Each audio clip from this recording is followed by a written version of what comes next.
A world worth protecting. अध्याय 621। अकेला सुंदर ड्रैगन।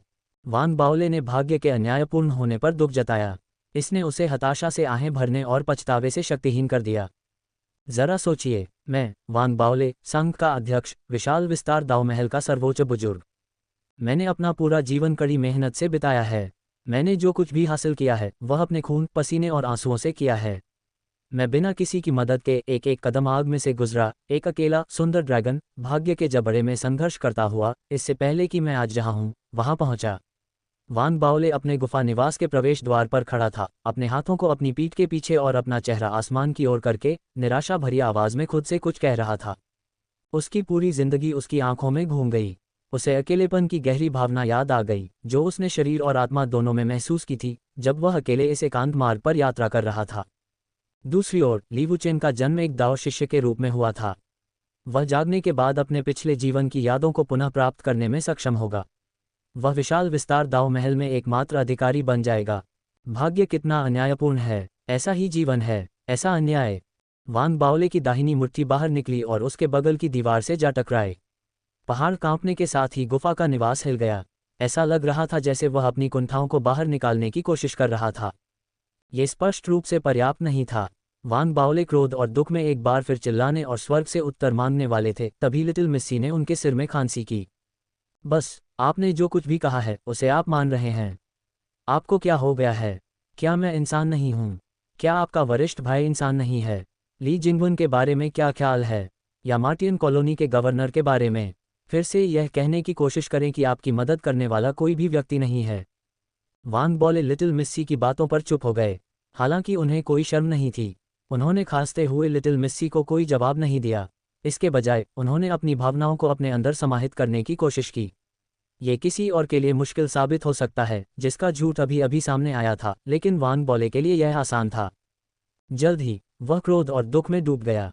उसने आह भरी और खुद से बुदबुदाया, एक सच्चा प्रतिभाशाली व्यक्ति मेरे जैसा होना चाहिए, वान बाओले, जो सांसारिकता से ऊपर उठ गया। इसके अलावा बाल्डी चेन एक दाओ शिष्य हो सकता है, लेकिन वह अभी तक जागा नहीं है। दूसरी ओर मैं पहले से ही एक दत्तक शिष्य हूं और मेरे आगे एक उज्ज्वल भविष्य है। वह अब मेरे लिए कोई खतरा नहीं है। भले ही वह अपनी याददाश्त वापस पा ले तो क्या? वह दाओ शिष्य हो सकता है, लेकिन मैं एक डार्क चाइल्ड हूं। इसके अलावा ऐसा नहीं है कि हमारे बीच एक दूसरे के खिलाफ कोई भयानक दुश्मनी है। इस विचार पर वान बाओले ने अपने पेट को थपथपाया और चिंता करना बंद कर दिया। दिन तेजी से बीतते गए। दाव पैलेस साधकों की निरंतर कड़ी मेहनत के तहत मुख्य द्वीप पर उनके अपने महल का निर्माण सुचारू रूप से आगे बढ़ा। इसका आकार और मॉडल अन्य 3 ग्रैंड सुप्रीम एल्डर्स के महलों के समान था। ये बहुत बड़ा और बेहद भव्य लग रहा था। वे भव्य महल के बाहर वान बाओले की एक विशाल प्रतिमा भी बना रहे थे। इसने सभी दाव पैलेस साधकों में विस्मय और सम्मान की भावना पैदा की जो वहां से गुजरे। महल के मुख्य भाग के चारों ओर कई सरणी संरचनाएं भी स्थापित की गई थीं। वे विशाल विस्तार दाव पैलेस में मुख्य सरणी संरचना से जुड़ी हुई थीं। जब तक वान बाओले अपने महल में रहे और जब तक सरणी संरचना सक्रिय रही, तब तक एक आत्मा नाली क्षेत्र साधक भी उन्हें कोई नुकसान नहीं पहुंचा सकता था।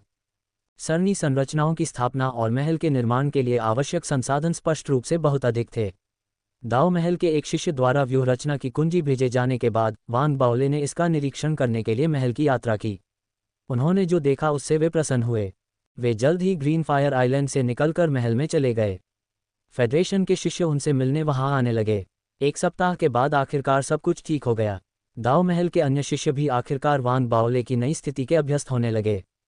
वान बाओले ने समारोह के दौरान घोषणा की थी कि कोर रियल्म पवेलियन और नेसेंट आर्ट चैम्बर फेडरेशन साधकों के लिए उनके संबंधित सिद्ध फाउंडेशन स्थापना क्षेत्र और सिद्ध कोर फॉर्मेशन क्षेत्र में खुले हैं। कई फेडरेशन शिष्यों ने सुविधाओं का उपयोग करना और सफलता प्राप्त करने का प्रयास करना शुरू कर दिया था। झुओ यिफान ऐसा करने वाले पहले व्यक्ति थे और अभी भी एकांत में थे। गैलेक्टिक डस्क संप्रदाय के भगवान जू भी नेसेंट आर्ट चैम्बर में प्रवेश करने वाले और साधना में सफलता प्राप्त करने का प्रयास करने वाले पहले व्यक्ति थे। वान बाओले ने खुद तुरंत नवजात कला कक्ष में प्रवेश नहीं किया। आखिरकार वह अभी पूर्ण कोर संरचना क्षेत्र में पहुंचा था और उसकी साधना अभी तक अपने वर्तमान स्तर पर स्थिर नहीं हुई थी।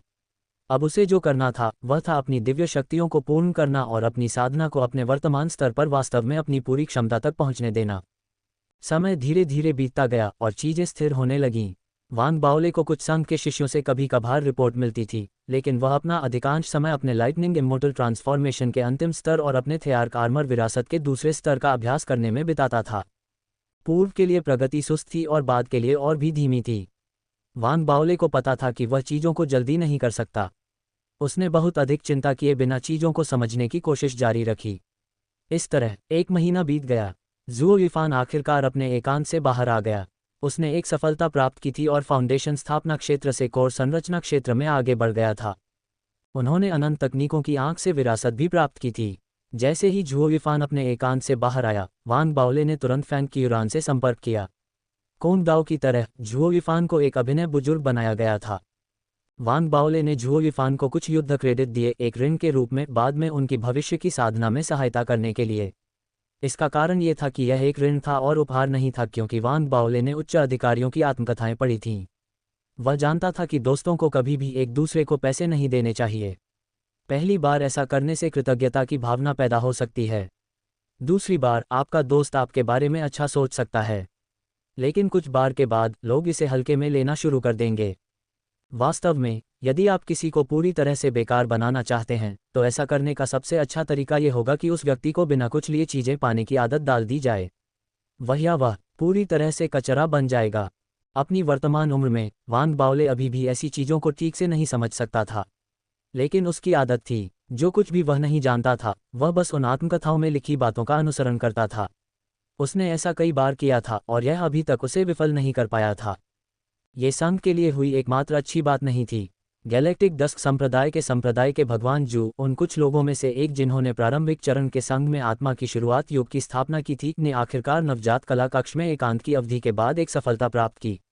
शायद उसने पहले से ही एक मजबूत नींव बनाई थी, इसलिए उसने बिना किसी बाधा के नवजात आत्मा क्षेत्र को प्राप्त कर लिया था।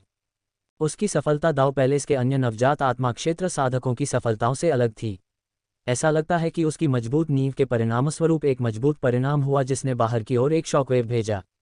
भले ही वह केवल प्रारंभिक चरण के नवजात आत्मा क्षेत्र में था, लेकिन उसने जो शक्ति पहले से ही प्रकट की थी, वह मध्य चरण के नवजात आत्मा क्षेत्र में दाओ पैलेस साधकों द्वारा दी गई शक्ति से प्रतिद्वंद्वी थी। वान बाओले को तब झटका लगा जब उसने सफलता देखी। उसे याद आया कि ली जिंगबुन और डुआन मुके की सफलता के दौरान क्या हुआ था। तब उसकी इंद्रियां इतनी परिष्कृत नहीं थीं, इसलिए उसे केवल इतना पता था कि वे मजबूत थे। अब कुछ तुलना और विश्लेषण के बाद वान बाओले को अचानक एहसास हुआ कि उसने डुआन मुके और ली जिंगवन दोनों को कम करके आंका होगा। वे दोनों स्पष्ट रूप से संप्रदाय के स्वामी जू से अधिक प्रतिभाशाली थे। उनकी शक्तियां स्पष्ट रूप से एक साधारण नवजात आत्मा क्षेत्र साधक से अधिक होंगी। इसके अलावा उनके पास अपनी साधना को पुख्ता करने के लिए 2 साल थे। वान बाओले को यकीन नहीं था कि अगली बार जब वे उनसे मिलेंगे तो वे उन्हें लड़ाई में हरा पाएंगे या नहीं। वान बाओले खुद को थोड़ा खतरे में महसूस करने से नहीं रोक पाए। फिर भी संप्रदाय के स्वामी जू की सफलता दाओ पैलेस में फेडरेशन गुट के लिए अच्छी खबर थी। वान बाओले ने व्यक्तिगत रूप से संप्रदाय के स्वामी को बुजुर्ग का पद प्रदान किया। अब वान बाओले के अधीन 2 बुजुर्ग थे। उनके पास 2 कार्यवाहक एल्डर्स और कई अन्य शिष्य भी थे जो कोर फॉर्मेशन क्षेत्र में पहुंचने के कगार पर थे। उन्हें अपने गुट को और अधिक शक्तिशाली बनाने के लिए बस समय की आवश्यकता थी। वान बाओले ने पहले ही फेडरेशन सीडलिंग के तीसरे बैच के आगमन को आगे लाने का प्रस्ताव रखा था।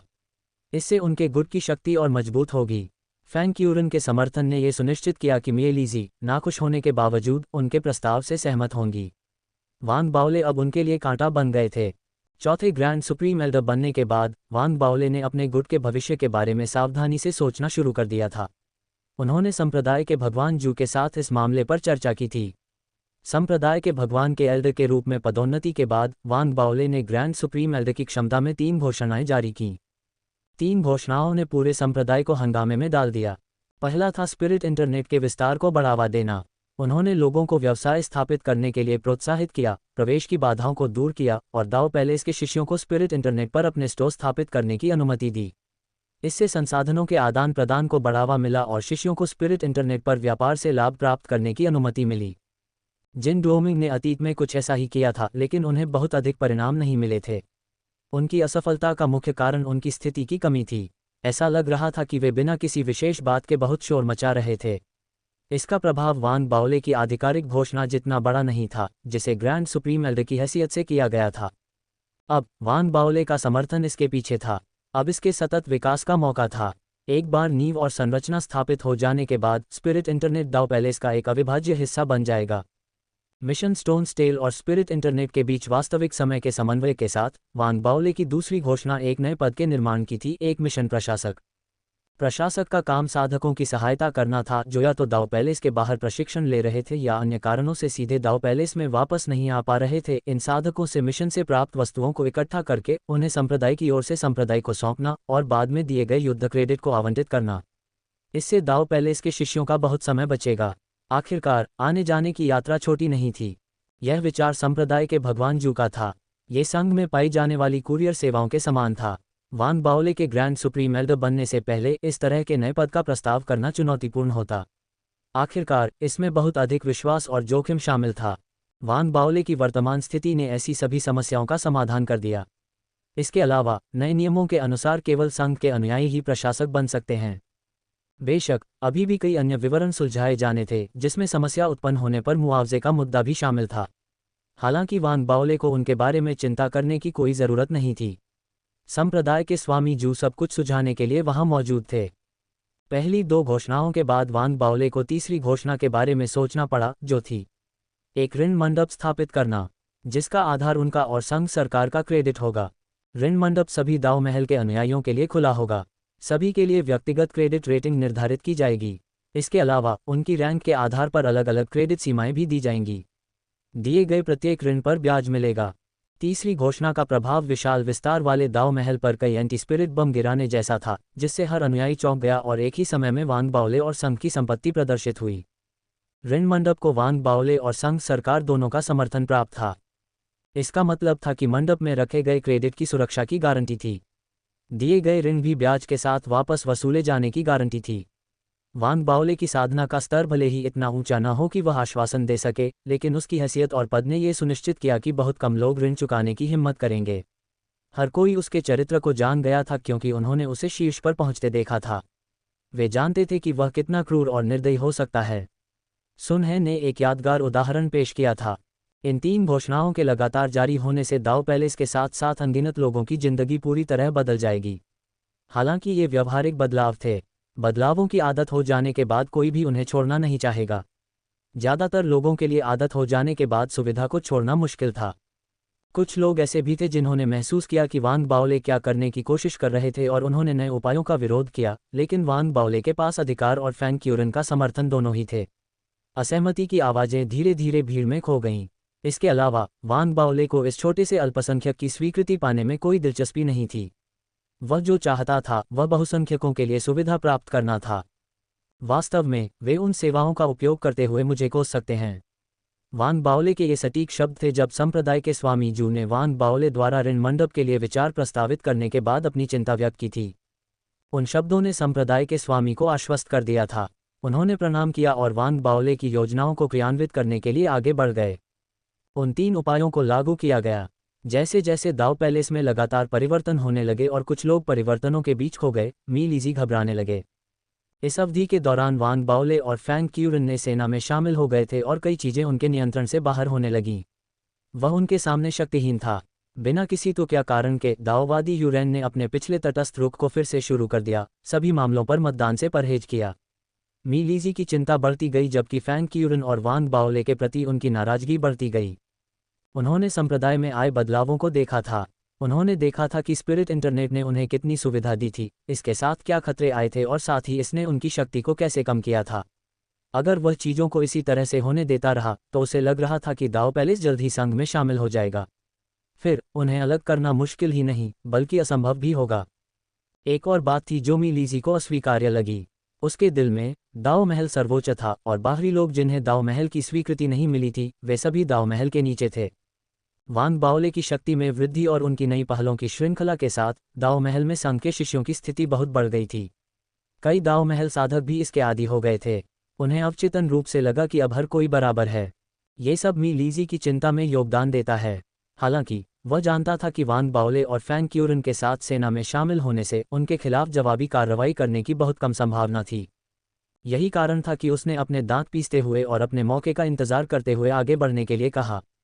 जब उसका मौका आया और उसने हमला करने का फैसला किया तो वह एक बड़ा तूफान खड़ा कर देगा अराजकता को बुलाएगा और व्यवस्था को नष्ट कर देगा और अपने रास्ते में आने वाली हर चीज पर हावी हो जाएगा। इस विचार को ध्यान में रखते हुए मीलीजी ने एकांत में जाने का फैसला किया। वह अपनी साधना को मजबूत करेगा और साथ ही अपने शिष्य डुगुलिन का मार्गदर्शन करने में अधिक समय बिताएगा, जिस पर उसने अपनी आशाएं रखी थीं। उसकी इच्छा थी कि डुगुलिन जल्द से जल्द अपनी सफलता तक पहुंच जाए। परिणामस्वरूप इस अवधि के दौरान दाओ पैलेस पर नियंत्रण वान बाओले और फैंग क्यूरान के हाथों में चला गया। फेडरेशन सीडलिंग के तीसरे बैच के आगमन के बारे में स्वाभाविक रूप से कोई असहमति नहीं थी। प्रस्ताव को आसानी से पारित कर दिया गया। उनका आगमन 1 महीने बाद होगा। अपने अधिकार का उपयोग करके वान बाओले ने फैंग क्यूरान से यह तथ्य छिपाया कि उसने इस तीसरे बैच में 2 लोगों की उपस्थिति की मांग की थी। पहला था मार्टियन कॉलोनी का उप गवर्नर विशाल वृक्ष। दूसरा था ली वुचेन। नए पौधों की पहचान फेडरेशन के आंतरिक अधिकार क्षेत्र में थी। इसके अलावा फैंग क्यूरन के पास ये जानने का कोई तरीका नहीं था कि वान बाओले ने हयासिंथस ट्री की यादों तक पहुंच बनाई है। नतीजतन उसने फेडरेशन सीडलिंग के आने वाले तीसरे बैच पर कोई ध्यान नहीं दिया। ये वह चूक थी जिसके परिणामस्वरूप 1 महीने बाद ली वुचेन की उपस्थिति 100 सीडलिंग के बीच हुई। फैंग क्यूरन ने ली वुचेन की आंखों में थोड़ा खोया हुआ और घबराया हुआ भाव देखा जब वह सरनी संरचना में खड़ा था। उसकी सांसें तुरंत तेज हो गईं। वान बाओले ने दिखावा किया कि उसने ध्यान नहीं दिया। फैंग क्यूरन को संदेह था, लेकिन उसे उन्हें व्यक्त करने का कोई उचित माध्यम नहीं मिला। वह केवल भीड़ से परे और ली वुचेन को घूरते हुए अपने संदेह को छिपा सकती थी। उसकी आंखों में असंख्य भावनाएं चमक रही थीं। ली वुचेन ने फैंग क्यूरन को देखा था, लेकिन वह उसे बिल्कुल नहीं पहचान पाया। दूसरी ओर वह वान बाओले से काफी परिचित था, जो फैंग क्यूरन के बगल में बैठा था और कई साधकों से घिरा हुआ था। ऐसा लग रहा था कि वान बाओले ने अपने लिए बहुत अच्छा किया है।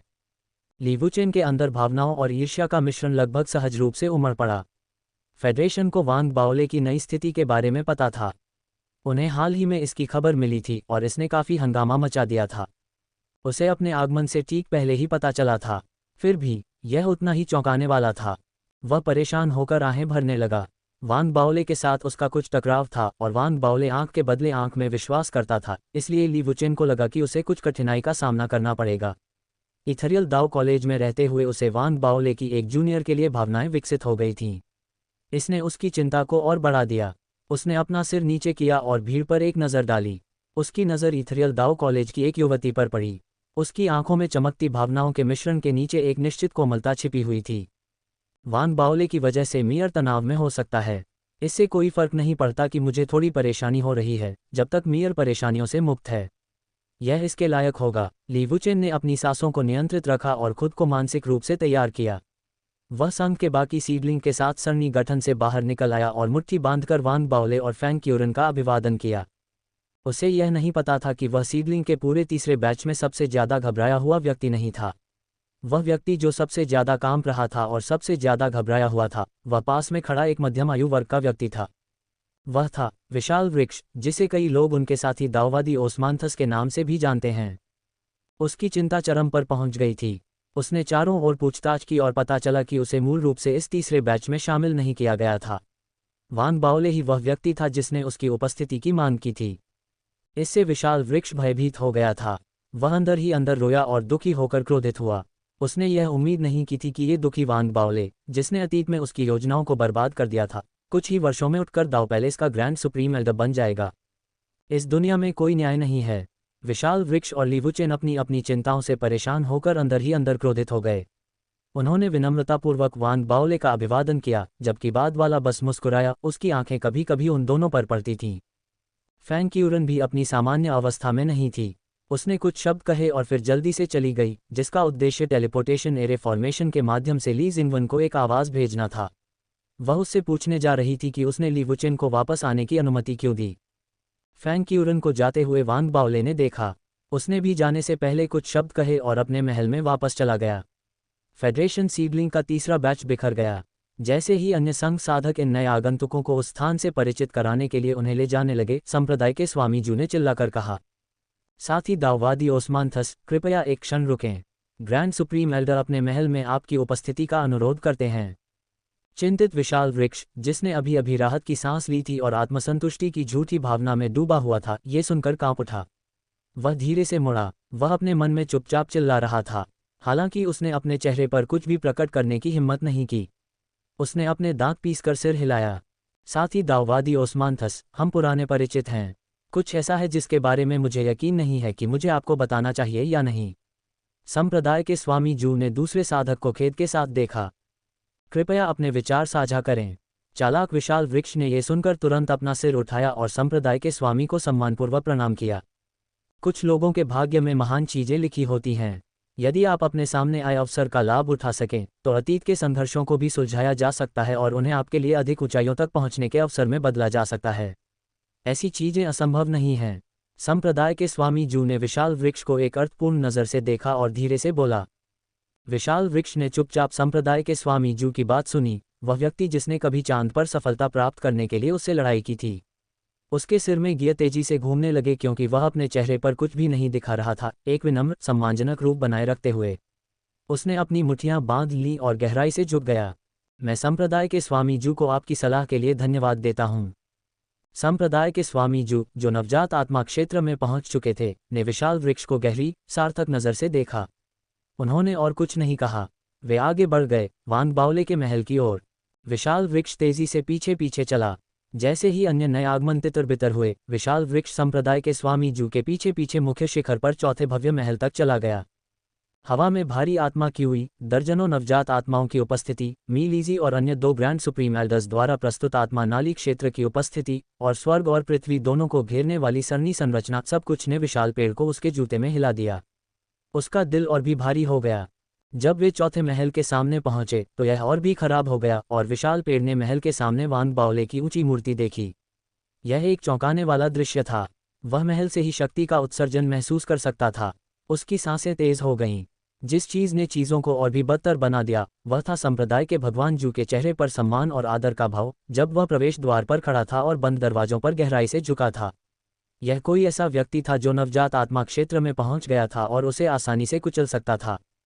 जू युनकुन ग्रैंड सुप्रीम एल्डर का अभिवादन करता है। मैंने साथ ही दाववादी ओस्मानथस को लाया है, जैसा कि आपने निर्देश दिया था। जब वह अपने सामने दृश्य को देखता था तो भावनाओं का सैलाब उसे नीचे खींचने की धमकी देता था। उसने खुद को मानसिक रूप से तैयार कर लिया था, लेकिन एक नवजात आत्मा क्षेत्र के साधक को वांग बावले के साथ इस तरह के सम्मान के साथ व्यवहार करते हुए देखकर उसकी सांसें अनियंत्रित रूप से तेज हो गईं। उसका दिल तेजी से धड़कने लगा। उसने सहज रूप से अपना सिर नीचे किया और अपनी मुट्ठियां भी बंद की और कड़वाहट से कहा, ओस्मानथस मून ग्रैंड सुप्रीम एल्डर का अभिवादन करता है। उनके अभिवादन के बाद हॉल में सन्नाटा छा गया। एक लंबा क्षण बीत गया। फिर वांग बावले की आवाज़ गूंजी, धीमी और शांत, आप अंदर आ सकते हैं। संप्रदाय के स्वामी जू को पता था कि उन्हें इस बैठक के दौरान उपस्थित नहीं होना चाहिए। वांग बावले के शब्दों को सुनकर उन्होंने फिर से सिर झुकाया और विशाल पेड़ पर एक नज़र डाले बिना चले गए। विशाल पेड़ एक ही समय में घबराने और आहें भरने लगा।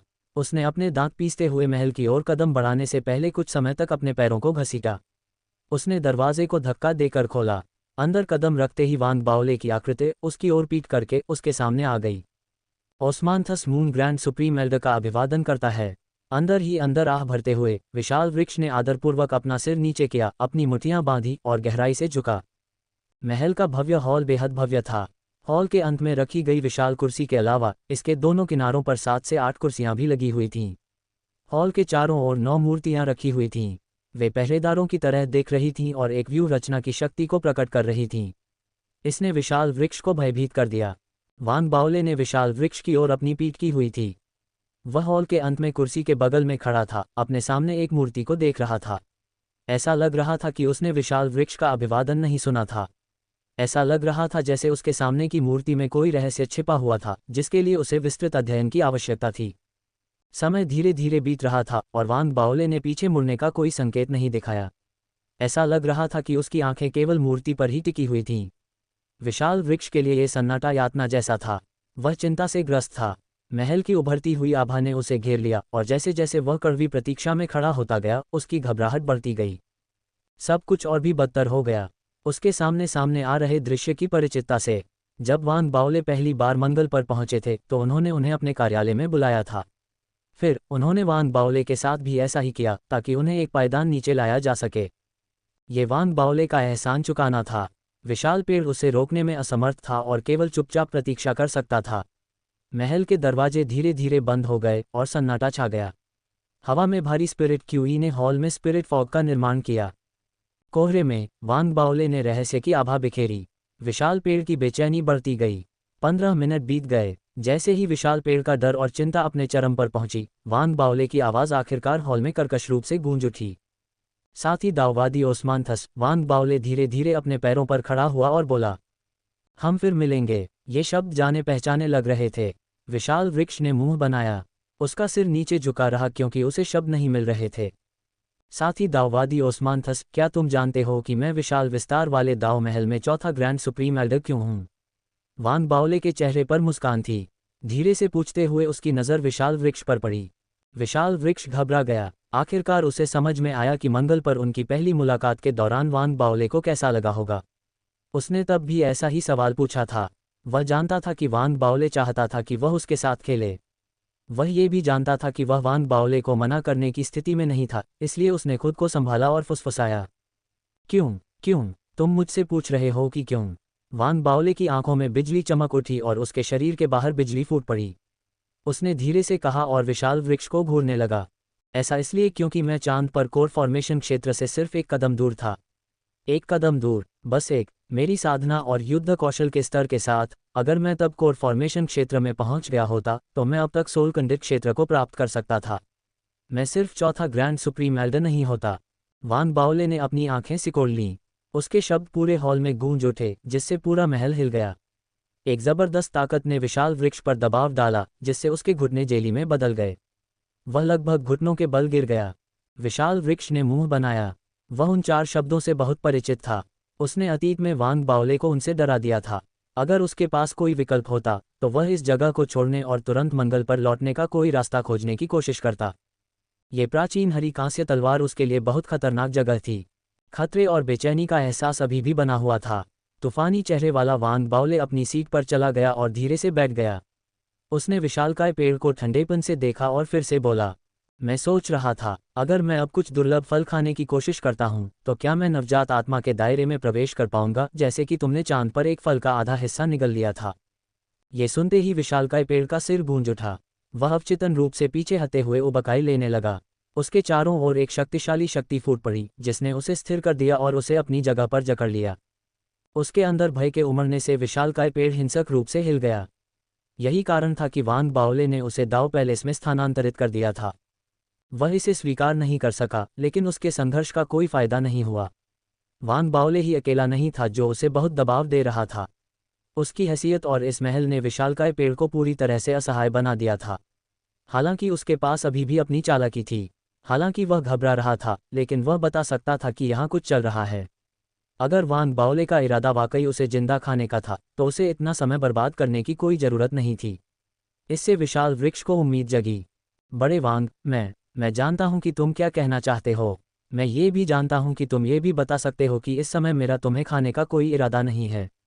लेकिन साथ ही दाऊवादी ओस्मानथस, अपने कपटी विचारों और अनुमानों को एक तरफ रख दो और बस एक बात याद रखो, तुम मुझ पर एक फल के कर्जदार हो। वांग बाओले ने विशाल वृक्ष को काट दिया और शांति से कहा। उसकी आंखों में अथाह नज़र ने विशाल वृक्ष को हिलाकर रख दिया। आखिरकार एक लंबी चुप्पी के बाद उसे एहसास हुआ। भले ही वांग बाओले ने स्पष्ट रूप से कुछ नहीं कहा था, लेकिन वह बता सकता था कि वांग बाओले के पास कुछ ऐसा था जिसके लिए उसे विशाल वृक्ष की मदद की ज़रूरत थी, ताकि वह विशाल विस्तार दाव महल में उसे पूरा कर सके। इसीलिए उसे यहाँ बुलाया गया था। विशाल वृक्ष ने गहरी सांस ली और फिर से झुक गया। इस बार वह अधिक गंभीर था और अधिक सम्मान दिखा रहा था। आपका विनम्र सेवक आपकी इच्छाओं को पूरा करने की पूरी कोशिश करेगा। वांग बाओले ने सिर हिलाया। उसे समझदार लोगों से बात करना पसंद था। विशाल पेड़ के वहां पहुंचने का एक कारण था। उसने विशाल पेड़ को किसी फल के लिए नहीं बुलाया था। उसने उसे बुलाया था उस दफन टीले के लिए जो उसे उपासना महल मंडप के पास षटभुज क्षेत्र में मिला था। झाओ यामिंग के विश्लेषण के आधार पर ऐसी संभावना थी कि केवल शुद्ध लकड़ी आधारित संस्थाएं ही दफन टीले में प्रवेश कर सकती थीं। वांग बाओले ने तब संभावित उम्मीदवारों पर विचार करना शुरू कर दिया था। उनकी राय में, यदि विशाल वृक्ष प्रवेश के लिए आवश्यकताओं को पूरा नहीं कर सकता है तो वास्तव में उसके पास नौकरी के लिए कोई और नहीं था। यही कारण था कि उसने विशाल वृक्ष को संघ के पौधों के तीसरे बैच में शामिल करने के लिए कहा था। साथ ही दाऊवादी ओस्मानथस, मेरे पास तुम्हारे लिए कुछ है। मेरे लिए यह एक काम करो और मैं न केवल हमारे बीच हुई हर बात को भूल जाऊंगा, बल्कि मैं तुम्हें नवजात आत्मा क्षेत्र में पहुंचने का मौका भी दूंगा। वांग बाओले ने धीमी आवाज में कहा, महल की सरनी संरचना द्वारा प्रवर्धित ये प्रतिध्वनित हुआ और किसी को भी अंदर तक हिला दिया। विशाल वृक्ष के पास कोई विकल्प नहीं था। वह कोई विकल्प चुनने की स्थिति में नहीं था। वह वान बाओले की तरह था जब वह अभी अभी मंगल ग्रह पर आया था। वान बाओले उस समय भी कोई विकल्प चुनने की स्थिति में नहीं थे। उन्हें एहतियाती कदम उठाने, धीरे धीरे प्रभाव और शक्ति हासिल करने और अंततः अपने रिश्ते में एक संतुलन तक पहुंचने के लिए मजबूर होना पड़ा, जहां वे अपनी और अपने स्वार्थ की सुरक्षा की गारंटी दे सकते थे। जब वान बाओले पहली बार मंगल ग्रह पर पहुंचे थे, अगर उन्होंने अपना नाम स्थापित करने के लिए शिक्षा क्षेत्र में कदम रखने का विकल्प नहीं चुना होता, अगर उन्होंने मार्टियन कॉलोनी के गवर्नर के सामने अपनी छाप छोड़ने का विकल्प नहीं चुना होता, अगर उन्होंने नए क्षेत्र का प्रभारी व्यक्ति बनने के लिए लड़ने का विकल्प नहीं चुना होता, अगर उन्हें एहसास नहीं हुआ होता कि झाओ यामिंग वास्तव में गवर्नर के लिए कितने महत्वपूर्ण थे, जब वे दाओ पैलेस पहुंचे तो वे इतने प्रसिद्ध नहीं हुए होते और वे इतनी तेजी से रैंक में ऊपर नहीं उठे होते।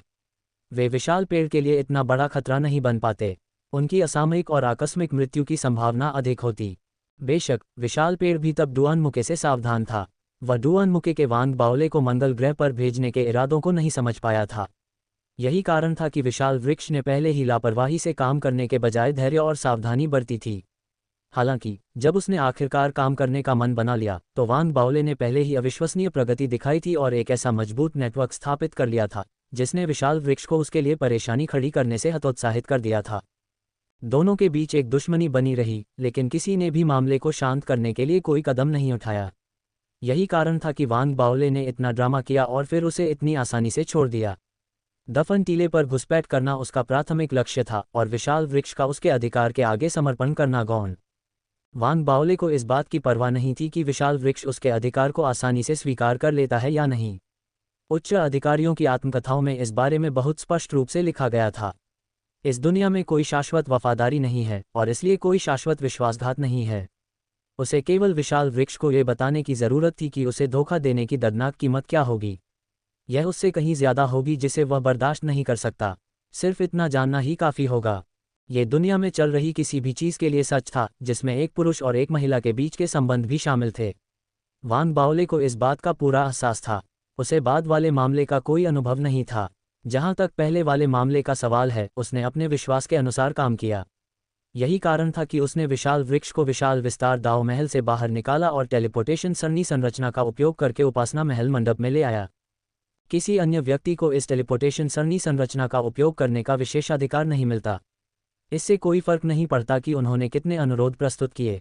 केवल वे लोग जिनके पास हयासिंथस वृक्ष का एक पत्ता था, उन्हें टेलीपोर्टेशन सरनी संरचना को सक्रिय करने की अनुमति थी। हालांकि ये नियम वान बाओले को बाध्य नहीं करते थे। विशाल विस्तार दाओ महल के 4 स्वामी में से एक के रूप में, जब तक कि वह जो करने वाला था वह देशद्रोह के बराबर न हो, ऐसे बहुत कम लोग थे जो उसके कार्यों को रोक सकते थे। उसे इस बात की चिंता नहीं थी कि विशाल वृक्ष के साथ अकेले बाहर जाने पर वह खतरे का शिकार हो सकता है। उसकी हैसियत के कारण वह तलवार के शरीर के क्षेत्र में रहते हुए अधिकांश हैक्स को अनदेखा कर सकता था। विशाल वृक्ष के लिए खतरनाक जगहें वान बाओले का घर थीं। इसके अलावा वान बाओले को अपनी क्षमताओं पर पूरा भरोसा था। उसने एक नवजात आत्मा को मार डाला था। विशाल वृक्ष शक्तिशाली हो सकता है, लेकिन वह पैट्रियार्क ब्लैकविंड या एल्डरसन है जितना शक्तिशाली नहीं था। वान बाओले का विशाल वृक्ष को मारने का कोई इरादा नहीं था। हालांकि अगर विशाल वृक्ष के इरादे बुरे हों तो वान बाओले दया नहीं दिखाएगा। वह कुछ भी छिपाने की कोशिश भी नहीं करेगा। वह दुनिया के सामने खुलेआम घोषणा करेगा ताकि सभी को विशाल वृक्ष के दुर्भावनापूर्ण इरादे का पता चल जाए। वान बाओले को यकीन था कि चालाक और बुद्धिमान विशाल वृक्ष उसकी वर्तमान स्थिति के फायदे और नुकसान से अच्छी तरह वाकिफ था। वास्तव में ऐसा ही था। वान बाओले द्वारा उन्हें तलवार के शरीर में टेलीपोर्ट करने के बाद भी विशाल वृक्ष घबराया हुआ था। वान बाओले के प्रति उसका रवैया सम्मानजनक बना रहा। क्या तुमने वह देखा? वे जल्द ही पूजा महल मंडप से बाहर चले गए और वान बाओले ने जल्दी से विशाल पेड़ को एक परिचित रास्ते पर ले जाया। वे उस तांडव वाले क्षेत्र के किनारे पर दिखाई दिए जहां मकबरा स्थित था।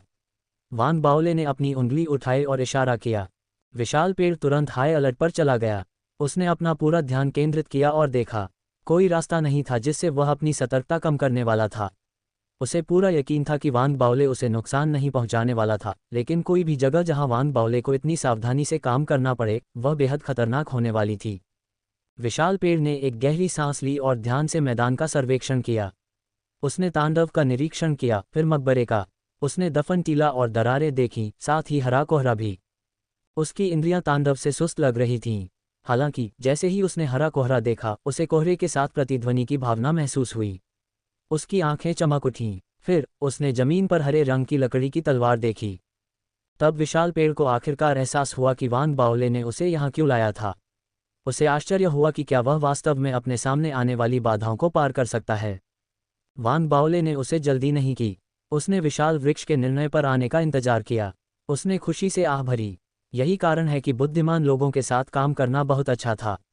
उसे बस एक बात कहने की ज़रूरत थी ताकि वे बाकी सब कुछ ठीक कर सकें। उसे विस्तार से समझाने की कोई ज़रूरत नहीं थी। काफ़ी समय बाद विशाल वृक्ष की आंखों में आखिरकार एक दृढ़ संकल्प की रोशनी चमकी। उसने अपनी मुट्ठियां बांधी और वान बाओले को सलाम किया। बड़े वान, कृपया हैक्स को निष्क्रिय करें। मुझे आपको कोई जवाब देने से पहले कब्र का विस्तार से निरीक्षण करने की ज़रूरत है। वान बाओले ने सिर हिलाया। उसके हाथ की एक लहर के साथ हैक्स वाले क्षेत्र के किनारे पर रोशनी का एक दरवाज़ा दिखाई दिया। ये खुल गया और अंदर की हवा बाहर निकल गई। बाहर निकली हवा के साथ साथ सांस लेने की हल्की, लगभग अगोचा आवाज़ भी थी। वान बाओले ने सावधानी से देखा कि कैसे एक गंभीर दिखने वाला विशाल पेड़ हाथ की मुहरों की एक श्रृंखला बनाता है, फिर अचानक अपनी एक उंगली तोड़कर उसे आगे फेंक देता है। टूटी हुई उंगली एक छोटे आदमी में बदल जाती है और आगे की ओर दौड़ती है, सीधे खुले चमकते हुए दरवाजे की ओर। ये बिना किसी हिचकिचाहट के तेजी से आगे बढ़ता है और हरे धुंध में चला जाता है। ये कब्र के चारों ओर चक्कर लगाता है, फिर जमीन पर पड़ी लकड़ी की तलवार को पकड़ता है और तेजी से वापस लौटता है। पूरी घटना के दौरान कुछ भी नहीं हुआ। छोटे आदमी पर कोई खतरा नहीं आया। ये सुरक्षित रूप से वापस लौट आया और फिर से विशाल पेड़ की उंगली में बदल गया। विशाल पेड़ ने तलवार को विनम्रता से वान बाओले को वापस सौंप दिया, फिर फुसफुसाया, हरी धुंध का मुझ पर सीमित प्रभाव है। मैं 30 मिनट तक अंदर रह सकता हूँ। एल्डर वांग मुझसे क्या करवाना चाहेंगे? वान बाओले ने अपनी आंखें सिकोड़ लीं। उसने तलवार नहीं ली। इसके बजाय उसने पूछा, क्या तुम इसे महसूस कर सकते हो? विशाल वृक्ष हिचकिचाया, लेकिन वान बाओले से सच्चाई छिपाने की हिम्मत नहीं जुटा पाया। वान बाओले भले ही उससे छोटा था, लेकिन विशाल वृक्ष वान बाओले के दिमाग और उसके तरीकों से अच्छी तरह परिचित था। उसने देखा था कि युवक चांद और मंगल दोनों पर क्या करने में सक्षम था।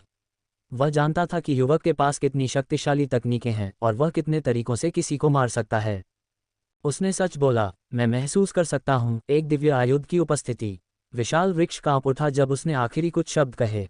एक साधक के लिए दिव्य आयुध का मूल्य समझाना असंभव था। अच्छा, तुम ये तलवार ले सकते हो। अब मेरे लिए दिव्य आयुध वापस लाओ। वान बाओले ने सिर हिलाया और शांत भाव से कहा। उसकी आंखों में एक अथाह प्रकाश चमक उठा। उसने विशालकाय पेड़ को घूरा और उसके निर्णय पर पहुंचने का इंतजार किया। विशालकाय पेड़ चुप हो गया। उसने बहुत देर तक सोचा और फिर आखिरकार दांत पीस लिए। उसने ऐसा करने से इनकार नहीं किया, न ही उसने बताया कि यह काम कितना मुश्किल होने वाला है।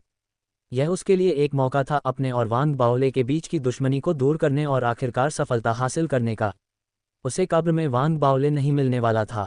यह मौका वान बाओले द्वारा दिया जाने वाला था, जिसने पहले ही ऐसा कहा था, नवजात आत्मा क्षेत्र में ऊपर उठने का मौका। उसने कई साल पहले साधना का अपना मार्ग शुरू किया था।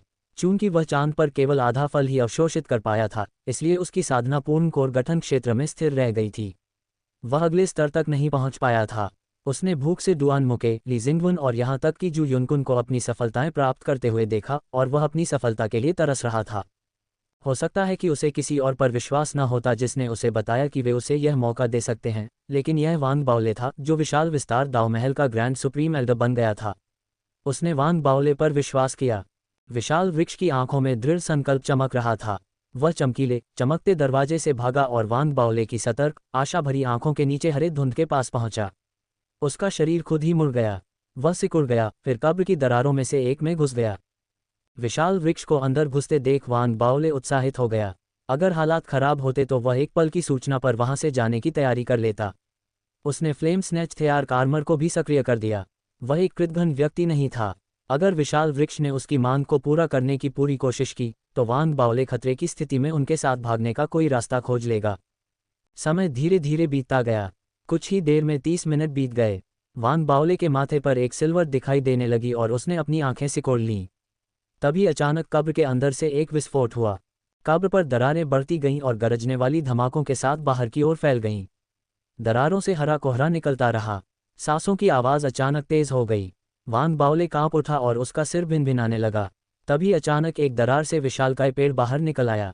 उसका चेहरा पीला पड़ गया और उसकी आंखों में भय छा गया। उसके हाथ में एक टूटे हाथ की हड्डियां थीं। टूटे हाथ से एक बहुत बड़ी आभा निकल रही थी जो समय और मृत्यु की बात कर रही थी। यह एक दिव्य आयुध की शक्ति को प्रकट कर रही थी। वान बाओले की पुतलियां सिकुड़ गईं। उसकी आंखों ने सिर्फ टूटा हुआ हाथ देखा। टूटे हुए अंग से एक मजबूत दिव्य आयुध की आभा निकल रही थी जो स्वर्ग तक पहुंचने की धमकी दे रही थी। जब वह टूटा हुआ हाथ लेकर भागा तो विशाल पेड़ कांप उठा। भागते समय उसके पीछे कब्र से एक उग्र जानवर जैसी चीख निकली। चीख के साथ ही हरे धुंध के विशाल बादल हवा में फैल गए। हरा धुंध एक बड़े हाथ में बदल गया जो विशाल पेड़ की ओर बढ़ा। ऐसा लग रहा था कि वह विशाल पेड़ को वापस कब्र में खींचकर हमेशा के लिए वहीं रखना चाहता है। विशाल पेड़ निराश हो गया क्योंकि खतरा उसके ऊपर मंडरा रहा था। उसे एक अविश्वसनीय सक्शन महसूस हो रहा था जो उसे खींच रहा था। मौत का खतरा उसके सिर में लगातार गूंज रहा था, सायरन की तरह। उसकी एकमात्र उम्मीद वान बाओले पर टिकी थी। वह सिर्फ यही उम्मीद कर सकता था कि वान बाओले उसे मरने के लिए नहीं छोड़ेगा और वह यह मांग नहीं करेगा कि वह टूटा हुआ हाथ उसके हवाले कर दे। बाद वाले का मतलब था कि वान बाओले ने सिर्फ हाथ को बचाने की योजना बनाई थी, उसे नहीं। उसके पास कोई विकल्प नहीं बचा था। वह हाथ को थामे रह सकता था और उम्मीद कर सकता था कि वान बाओले हाथ के साथ साथ उसे भी बचा लेगा। लेकिन इसका मतलब था कि वे अंत में दुश्मन ही रहेंगे। उसके बाद उसके बचने की संभावना बहुत कम थी। जैसे ही विशाल वृक्ष क्रोध और निराशा में डूब गया, कुछ अप्रत्याशित हुआ। वान बाओले ने उसे हाथ फेंकने के लिए नहीं कहा।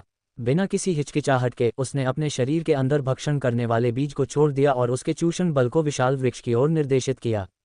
अचानक बल ने विशाल हाथ से खिंचाव का मुकाबला किया और विशाल वृक्ष को गति का एक अतिरिक्त विस्फोट दिया। वान बाओले का काम अभी खत्म नहीं हुआ था। जैसे ही उसने अपना भक्षण करने वाला बीज छोड़ा, उसका बिजली अवतार भी प्रकट हुआ। अवतार और वान बाओले दोनों विशाल वृक्ष की ओर दौड़े। वे तुरंत विशाल वृक्ष के पास आ गए। जैसे ही विशाल हरा हाथ उन्हें मिटाने के इरादे से उनकी ओर बढ़ा, वान बाओले ने विशाल वृक्ष को एक जोरदार धक्का दिया। विशाल वृक्ष के अंदर के अंग जबरदस्त बल के कारण हिंसक रूप से हिल गए। हालांकि धक्का ने उसे गति का एक और विस्फोट भी दिया। उसके और विशाल हाथ के बीच की दूरी फिर से बढ़ गई। इसके बाद वान बाओले के अवतार ने विशाल वृक्ष की बांह पकड़ी और उसे आगे की ओर खींचा। वह आखिरकार मौत से बचने में कामयाब रहा। ये सब ठीक उसी समय हुआ जब विशाल वृक्ष निराश हो रहा था। हालांकि जैसे ही विशाल वृक्ष और विशाल हाथ के बीच की दूरी बढ़ी, बाद वाला फिर से हमला करने लगा। कब्र से भारी सांसों की आवाज़ें निकलती रहीं। वान बाओले की आंखें चमक उठीं। उसने तुरंत अपने अवतार के साथ जगह बदल ली। अवतार विशाल हाथ की ओर दौड़ा। फिर जैसे ही वे टकराए, वह फट गया। एक जोरदार धमाका हुआ। वान बाओले के हाथ धुंधले हो गए क्योंकि उसने हाथ की मुहरों की एक श्रृंखला बनाई और फिर कब्र के ऊपर तांडव की ओर इशारा किया। प्रकाश का चमकता हुआ दरवाज़ा तुरंत बंद हो गया। अवतार के स्वप्रेरित विस्फोट से धीमा हुआ विशाल हाथ तांडव के अंदर फंस गया। वह अपने जेल के अंदर दहाड़ रहा था। मेरे पीछे आओ। हाथ का क्या होगा, ये जानने का समय नहीं था। वान बाओले अपने चेहरे पर भयंकर भाव लिए भाग गया। विशाल वृक्ष हैरान था। उसे विश्वास नहीं हो रहा था कि वान बाओले ने टूटे हाथ के बारे में एक भी शब्द नहीं कहा। इसके बजाय उसने अपनी सारी ऊर्जा विशाल वृक्ष की जान बचाने में लगा दी थी। विशाल वृक्ष भी उस खतरे से उतना ही हैरान था जिससे वह अभी बच गया था। वह हौंकते हुए वान बाओले का करीब से पीछा कर रहा था। वान बाओले की मदद से वे आखिरकार उपासना महल मंडप में वापस आ गए। उन्होंने अपनी पूरी गति से हवा में बिजली की तरह उड़ते हुए अपनी गति बढ़ा दी थी। उग्र और बेसुध सांसों की आवाज़ें उनका पीछा करती रहीं, जिससे वे प्रभावित हुए। जब वे आखिरकार उपासना महल मंडप में पहुंचे और अंदर कदम रखा, तो उनके कानों में सांसें भी आखिरकार बंद हो गईं। ऐसा लगा जैसे कि वे कट गई हों। आखिरकार दोनों ने राहत की सांस ली। विशाल वृक्ष बोलने ही वाला था कि वान बाओले ने उसे रोक दिया। वे जल्दी से टेलीपोर्टेशन सरणी संरचना में प्रवेश कर गए। सरणी संरचना से प्रकाश उनके चारों ओर चमक उठा। वे गायब हो गए और कब्र से दूर तलवार के शरीर और तलवार के हैंडल के बीच की सीमा पर फिर से प्रकट हुए। यही वह समय था जब वे वास्तव में अपनी सुरक्षा कम कर सकते थे। विशाल वृक्ष का चेहरा पीला पड़ गया था और उसका दिल अभी भी भय से धड़क रहा था। उसने कुछ ही क्षण पहले मृत्यु को अपने ऊपर मंडराते हुए देखा था। थोड़ी सी चूक उसे मार सकती थी। ये कौन सी जगह है? विशाल वृक्ष ने इधर उधर देखा और बुदबुदाया। वान बाओले ने व्यंग्यात्मक टिप्पणी की। उसे कैसे पता चलेगा? उसके दिमाग में एक विचार कौंधा।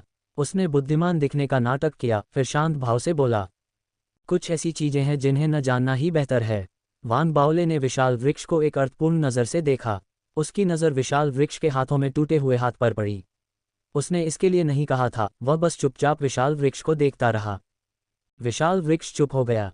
वह वान बाओले द्वारा उसके लिए किए गए काम के लिए आभारी था। भले ही उसके मन में पहले कोई विचार रहा हो, लेकिन वे अब फीके पड़ चुके थे। उसने अपना सिर नीचे किया और उस अंक को वान बाओले को भेंट कर दिया। वान बाओले हाथ को घूरते हुए अपनी भावनाओं को मुश्किल से रोक पाया। उसने उसे विशाल वृक्ष से लिया, फिर उसका बारीकी से निरीक्षण किया। उसका दिल तेजी से धड़कने लगा। इस टूटे हुए हाथ से निकलने वाली दिव्य आयुध की आभा अविश्वसनीय रूप से समृद्ध थी। ये बस एक टूटा हुआ दाहिना हाथ था। उसकी त्वचा सिकुड़कर सूख गई थी और वह जोड़ों से हड्डी को झांकता हुआ देख सकता था। उसका खून और मांस बहुत पहले ही खत्म हो चुका था। वह एक ममीकृत अंग बन गया था। ये किसका हाथ है? ये सोचना कि एकमात्र हाथ दिव्य आयुध की शक्ति दे सकता है। क्या उस कब्र में कोई और शरीर का अंग दफन है? वान बाओले अपने विचारों को भटकने से रोक नहीं सका, हालांकि उसने पहले कभी उस जगह पर कदम नहीं रखा था। वान बाओले का मानना था कि विशाल पेड़ ही एकमात्र ऐसा व्यक्ति है जो इस बारे में कुछ जान सकता है। विशाल पेड़ उसे बहुत कुछ नहीं बता पाएगा क्योंकि उसके पास आवश्यक जानकारी का अभाव था। वान बाओले गहरी सोच में पड़ गया। उसने अब विशाल पेड़ से सवाल न करने का फैसला किया। वह जानता था कि पहला सवाल पूछने के लिए सही समय चुनना महत्वपूर्ण था। इससे विशाल पेड़ के उत्तरों की सत्यता निर्धारित होगी। उसने जल्दबाजी में काम न करने का फैसला किया। वह सबसे ईमानदार जवाब पाने के लिए सही समय का इंतजार करने वाला था। वान बाओले ने यह सोचकर अपनी आंखें सिकोड़ लीं। उसने विशाल वृक्ष के बारे में सोचना बंद करने का फैसला किया, जो अभी भी अनिश्चित था कि उसकी वफादारी कहाँ है। उसने टूटे हुए हाथ का ध्यानपूर्वक अध्ययन करना जारी रखा। उसने अपनी साधना को सक्रिय किया और उसे हाथ में प्रवाहित होने दिया। हाथ से निकलने वाली आभा तुरंत तीव्र हो गई क्योंकि शाखा के भीतर एक अविश्वसनीय शक्ति जाग उठी। वान बाओले को अचानक उसके जागने पर झटका लगा। कुछ ऐसा था जो उसे समझ में नहीं आ रहा था। उसने किसी भी अनुमति के बिना अपनी साधना के साथ हाथ को सक्रिय करने की कोशिश की थी। इसकी अविश्वसनीय शक्ति ने वान बाओले को एक बच्चे की तरह बना दिया जो एक विशाल कृपाण को चलाने की कोशिश कर रहा था। ये थका देने वाला था। वान बाओले को महसूस हो रहा था कि हाथ उससे लड़ने की कोशिश कर रहा है। यह उसके हाथ में हिंसक रूप से हिल रहा था। धार्मिक आयुध में उसकी दक्षता ने उसे एक निष्कर्ष पर पहुंचाया। अगर वह जबरन हाथ को चलाने की कोशिश करता तो इससे निकलने वाली शक्ति दोस्त और दुश्मन के बीच अंतर नहीं कर पाती। जैसे जैसे यह उसके दुश्मनों पर हावी होती, यह उसे भस्म करने की कोशिश भी करती। इसके बावजूद वान बाओले को अभी भी इसे पाने की भूख थी। एक संक्षिप्त जांच से पता चला कि इस टूटे हुए हाथ से निकलने वाली शक्ति उसके पास मौजूद सभी धार्मिक हथियारों से कहीं ज्यादा थी। यहाँ तक कि उसकी काली भाला और उसकी तिरंगी उड़ती तलवार भी उसकी तुलना में बहुत कम थी। सिर्फ संघ के दिव्य हथियार ही इसकी तुलना कर सकते थे। बेशक संघ के दिव्य हथियार भी वान बाओले की डार्क आर्टिफैक्ट की तुलना नहीं कर सकते थे। फिर भी वह अभी भी एक दिव्य हथियार था। मैं इसे बिना नुकसान पहुंचाए कैसे इस्तेमाल कर सकता हूं? वान बाओले परेशान हो गए। उन्होंने कुछ देर तक इस बारे में सोचा। फिर उनके दिमाग में एक विचार आया। यह एक पागलपन भरा और साहसिक विचार था। यह एक खरपतवार की तरह था। एक बार लगाए जाने के बाद ये बेतहाशा बढ़ता गया। इसे मारना असंभव था। विशाल पेड़ ने वान बाओले के चेहरे पर असंख्य भावनाओं को चमकते देखा। यह उसे परेशान करने लगा था। फिर वान बाओले की आंखों में दृढ़ संकल्प चमक उठा। उन्होंने अचानक कहा, साथी दाओवादी ओस्मानथस, पीछे हटो। विशाल पेड़ तुरंत घबरा कर पीछे हट गया। वान बाओले ने गहरी सांस ली और फ्लेम स्नैच थेआर कवच को सक्रिय किया। उसके शरीर के अंदर के मेरिडियन उभरे, हवा में नाचते हुए लाल चमकते हुए और भयावह दिखने वाले थेआर कवच में बदल गए। लाल मेरिडियन ने वान बाओले के बाहर एक खोल बनाया जिसमें एक ऐसी शक्ति थी जिसने विशाल पेड़ का लगभग दम घोंट दिया। उनके चारों ओर बवंडर दिखाई देने लगे। विशाल पेड़ को आखिरकार समझ में आ गया कि वान बाओले वास्तव में कितने शक्तिशाली थे। उसकी सांस रुक गई और वह कुछ कदम पीछे हट गया। वान बाओले ने विशाल पेड़ पर कोई ध्यान नहीं दिया। जैसे ही कवच प्रकट हुआ, वान बाओले ने बिना किसी हिचकिचाहट के उसका बायां हाथ पकड़ा और टूटे हुए हाथ को पकड़ लिया। जब उसने टूटे हुए हाथ को अपने कवच के दाहिने हाथ पर रखा तो उसकी आंखों में एक तीव्र रोशनी चमक उठी। उसने जोर से दबाया। यह उसके कवच के साथ जुड़ गया और उसके कवच के दाहिने हाथ के साथ एक हो गया। टूटा हुआ हाथ उसका दाहिना हाथ बन गया था। ये वह पागलपन भरा विचार था जो वान बाओले ने सोचा था। विलय पूरी तरह से सहज नहीं था। ये क्रूर और जबरदस्ती किया गया था, बिना किसी पूर्व स्वीकृति या अनुमति के। ये प्रक्रिया सहज नहीं थी। हालांकि वान बाओले की धार्मिक आयुध की समझ के आधार पर वह जानता था कि किसी व्यक्ति के स्वामित्व की धार्मिक आयुध की स्वीकृति प्राप्त करना कितना कठिन था। टूटी हुई भुजा भी उतनी ही चुनौतीपूर्ण होगी। ये संभावना थी कि इसके मूल स्वामी के अलावा कोई भी इसे आसानी से प्रस्तुत नहीं कर सकता था। हालांकि वान बाओले को स्वेच्छा से प्रस्तुतिकरण की आवश्यकता नहीं थी। उसे केवल इसे चलाने में सक्षम होने की आवश्यकता थी। उसे जो समस्या मिली वह ऊर्जा में संभावित व्यय के साथ साथ भुजा को चलाने से होने वाली प्रतिक्रिया थी। यही कारण था कि उसने इसे अपने फ्लेम स्नैच हथियार कवच के साथ विलय करने का फैसला किया था, ताकि भुजा का उपयोग करने से कवच की शक्ति खर्च हो। इसी तरह प्रतिक्रिया कवच पर भी पड़ेगी। इसका मतलब ये था कि वान बाओले न केवल हाथ को चलाने में सक्षम था, बल्कि वह खुद को किसी भी तरह की क्षति या चोट से भी बचा सकता था। उसका यह विचार और इसे प्राप्त करने का उसका तरीका सफल रहा। यह एक संपूर्ण सम्मेलन नहीं हो सकता है, लेकिन वान बाओले फिर भी परिणामों से प्रसन्न था। उसने महसूस किया कि उसके फ्लेम स्नैच हथियार कवच के भीतर रहने वाले मेरिडियन और सफ़ेद किस्में तेजी से हाथ में घुस गए थे। ये कवच का एक प्राकृतिक विस्तार जैसा लग रहा था। इस कसकर बंधे हुए कनेक्शन का मतलब ये भी था कि वह टूटी हुई भुजा के अंदर गहरी नींद में एक चेतना को महसूस कर सकता था। ये संभवतः आर्टिफैक्ट स्पिरिट थी। अभी तक ज्ञात कारणों से ये सो रही थी और फ्लेम स्नैच हथियार कवच के आक्रमण से अनजान थी। जब तक ये चेतना आसपास है, मैं इस भुजा को पूरी तरह से मास्टर और अपना नहीं पाऊंगा। हालांकि कोई जल्दी नहीं है। चलो तब तक प्रतीक्षा करें जब तक मैं कोर फॉर्मेशन दायरे से नवजात आत्मा दायरे में नहीं पहुंच जाता। हम देखेंगे कि क्या मैं इसे भगा सकता हूं, वान बाओले ने सोचा। उसने अपना सिर नीचे किया, अपने हथियार कवच से जुड़ी दाहिनी भुजा को घूरते हुए और मुस्कुराता हुआ। उसने फ्लेम स्नैच हथियार कवच पहना हुआ था और इसका खोल रक्त रंगीन मेरिडियन से बना था, दाहिना हाथ छोड़कर। दाहिना हाथ सिकुड़ा हुआ था, लेकिन भरा हुआ था, बेहद डरावना लग रहा था। वान बाओले ने गहरी सांस ली। उसने विशाल पेड़ को नज़रअंदाज कर दिया, जो हाथ के साथ उसके विलय से हैरान लग रहा था। इसके बजाय उसने अपनी साधना और फ्लेम स्नैच हथियार कवच को पूरी तरह से सक्रिय कर दिया। कवच तुरंत रक्त लाल रोशनी में नहा गया। वान बाओले की बात सुनकर विशाल वृक्ष का दिमाग सुन्न हो गया। उसके मन में चिंता और संदेह फूट पड़ा, क्योंकि पहले से कहीं ज्यादा खतरे की भावना उसके ऊपर मंडरा रही थी। उसने बिना किसी हिचकिचाहट के अपने सभी स्टोरेज बैग बाहर निकाले। उसने ये साबित करने के लिए अपने कपड़े भी ढीले कर दिए कि वह अपने ऊपर कुछ नहीं छिपा रहा है, और वह पागलों की तरह बोल रहा था। बड़े, मैं अपने ऊपर कुछ नहीं छिपा रहा हूँ। मेरे सभी स्टोरेज बैग यहाँ हैं। आप उनका निरीक्षण कर सकते हैं। अगर आपको उन बैगों में कुछ छिपा हुआ मिलता है तो आप मुझे अपनी मर्जी से सजा दे सकते हैं। भावशून्य वान बाओले ने अपना बायां हाथ उठाया और हवा में एक हाथ से पकड़ लिया, जिससे स्टोरेज बैग उसकी ओर उड़ने लगे। उसने एक एक करके उनका निरीक्षण किया और पुष्टि की कि विशाल वृक्ष ने कब्र से कुछ और नहीं लिया है। हालांकि उसने अपने चेहरे पर कुछ भी नहीं दिखाया। उसने विशाल वृक्ष को एक लंबी नज़र से देखा, फिर अपने दाहिने हाथ से फिर से शक्ति का प्रयोग किया। विशाल वृक्ष कांप उठा। फिर वान बाओले ने धीरे से कहा, मुझे वह सब बताओ जो तुमने उस कब्र में देखा। विशाल वृक्ष विस्मय से कांप उठा। भयभीत होकर कि वान बाओले उसकी बातों पर विश्वास नहीं करेगा, उसने तुरंत वान बाओले को सब कुछ बताना शुरू कर दिया। बड़े, कब्र के नीचे एक भूमिगत महल है। हालांकि हरा कोहरा बहुत घना था और मैं महल के पास नहीं पहुंच पाया। मैं सबसे दूर तक जाने में सक्षम था जहां टूटा हुआ हाथ मिला था, और यह एकमात्र चीज थी जिसे मैं अपने साथ ले जा सका। मुझे वास्तव में नहीं पता कि महल के अंदर और क्या है। मेरे मन में उस जगह में घुसने और वॉयस ट्रांसमिशन रिंग के साथ जो कुछ भी मैंने देखा है उसे रिकॉर्ड करने का विचार आया, लेकिन डिवाइस सक्रिय नहीं हो सका। उस समय विशाल वृक्ष चिंतित हो गया कि वान बाओले उस पर विश्वास नहीं करेगा। वह उन्मत्त होकर अपनी यादों को और अधिक विस्तार से खोजने लगा। एक पल के बाद उसे कुछ याद आया और उसने जल्दी जल्दी आगे बढ़ना जारी रखा। एक और बात है, मैंने अंदर एक पत्थर का स्तंभ भी देखा। कोहरा बहुत घना था और मैं उस पर लिखी बातें साफ साफ नहीं पढ़ पाया। मैं केवल 3 शब्द देख पाया, दाओ शिष्य चेन। मैं इसे समझ पाया क्योंकि हमारे आने से पहले तीसरे बैच के पौधों को विशाल विस्तार वाले दाओ महल की बोली और लिखी हुई भाषाएं सीखनी थीं। विशाल पेड़ ने जल्दी से समझाया। उसने सच बोला था और वान बाओले से कुछ भी नहीं छिपाया था।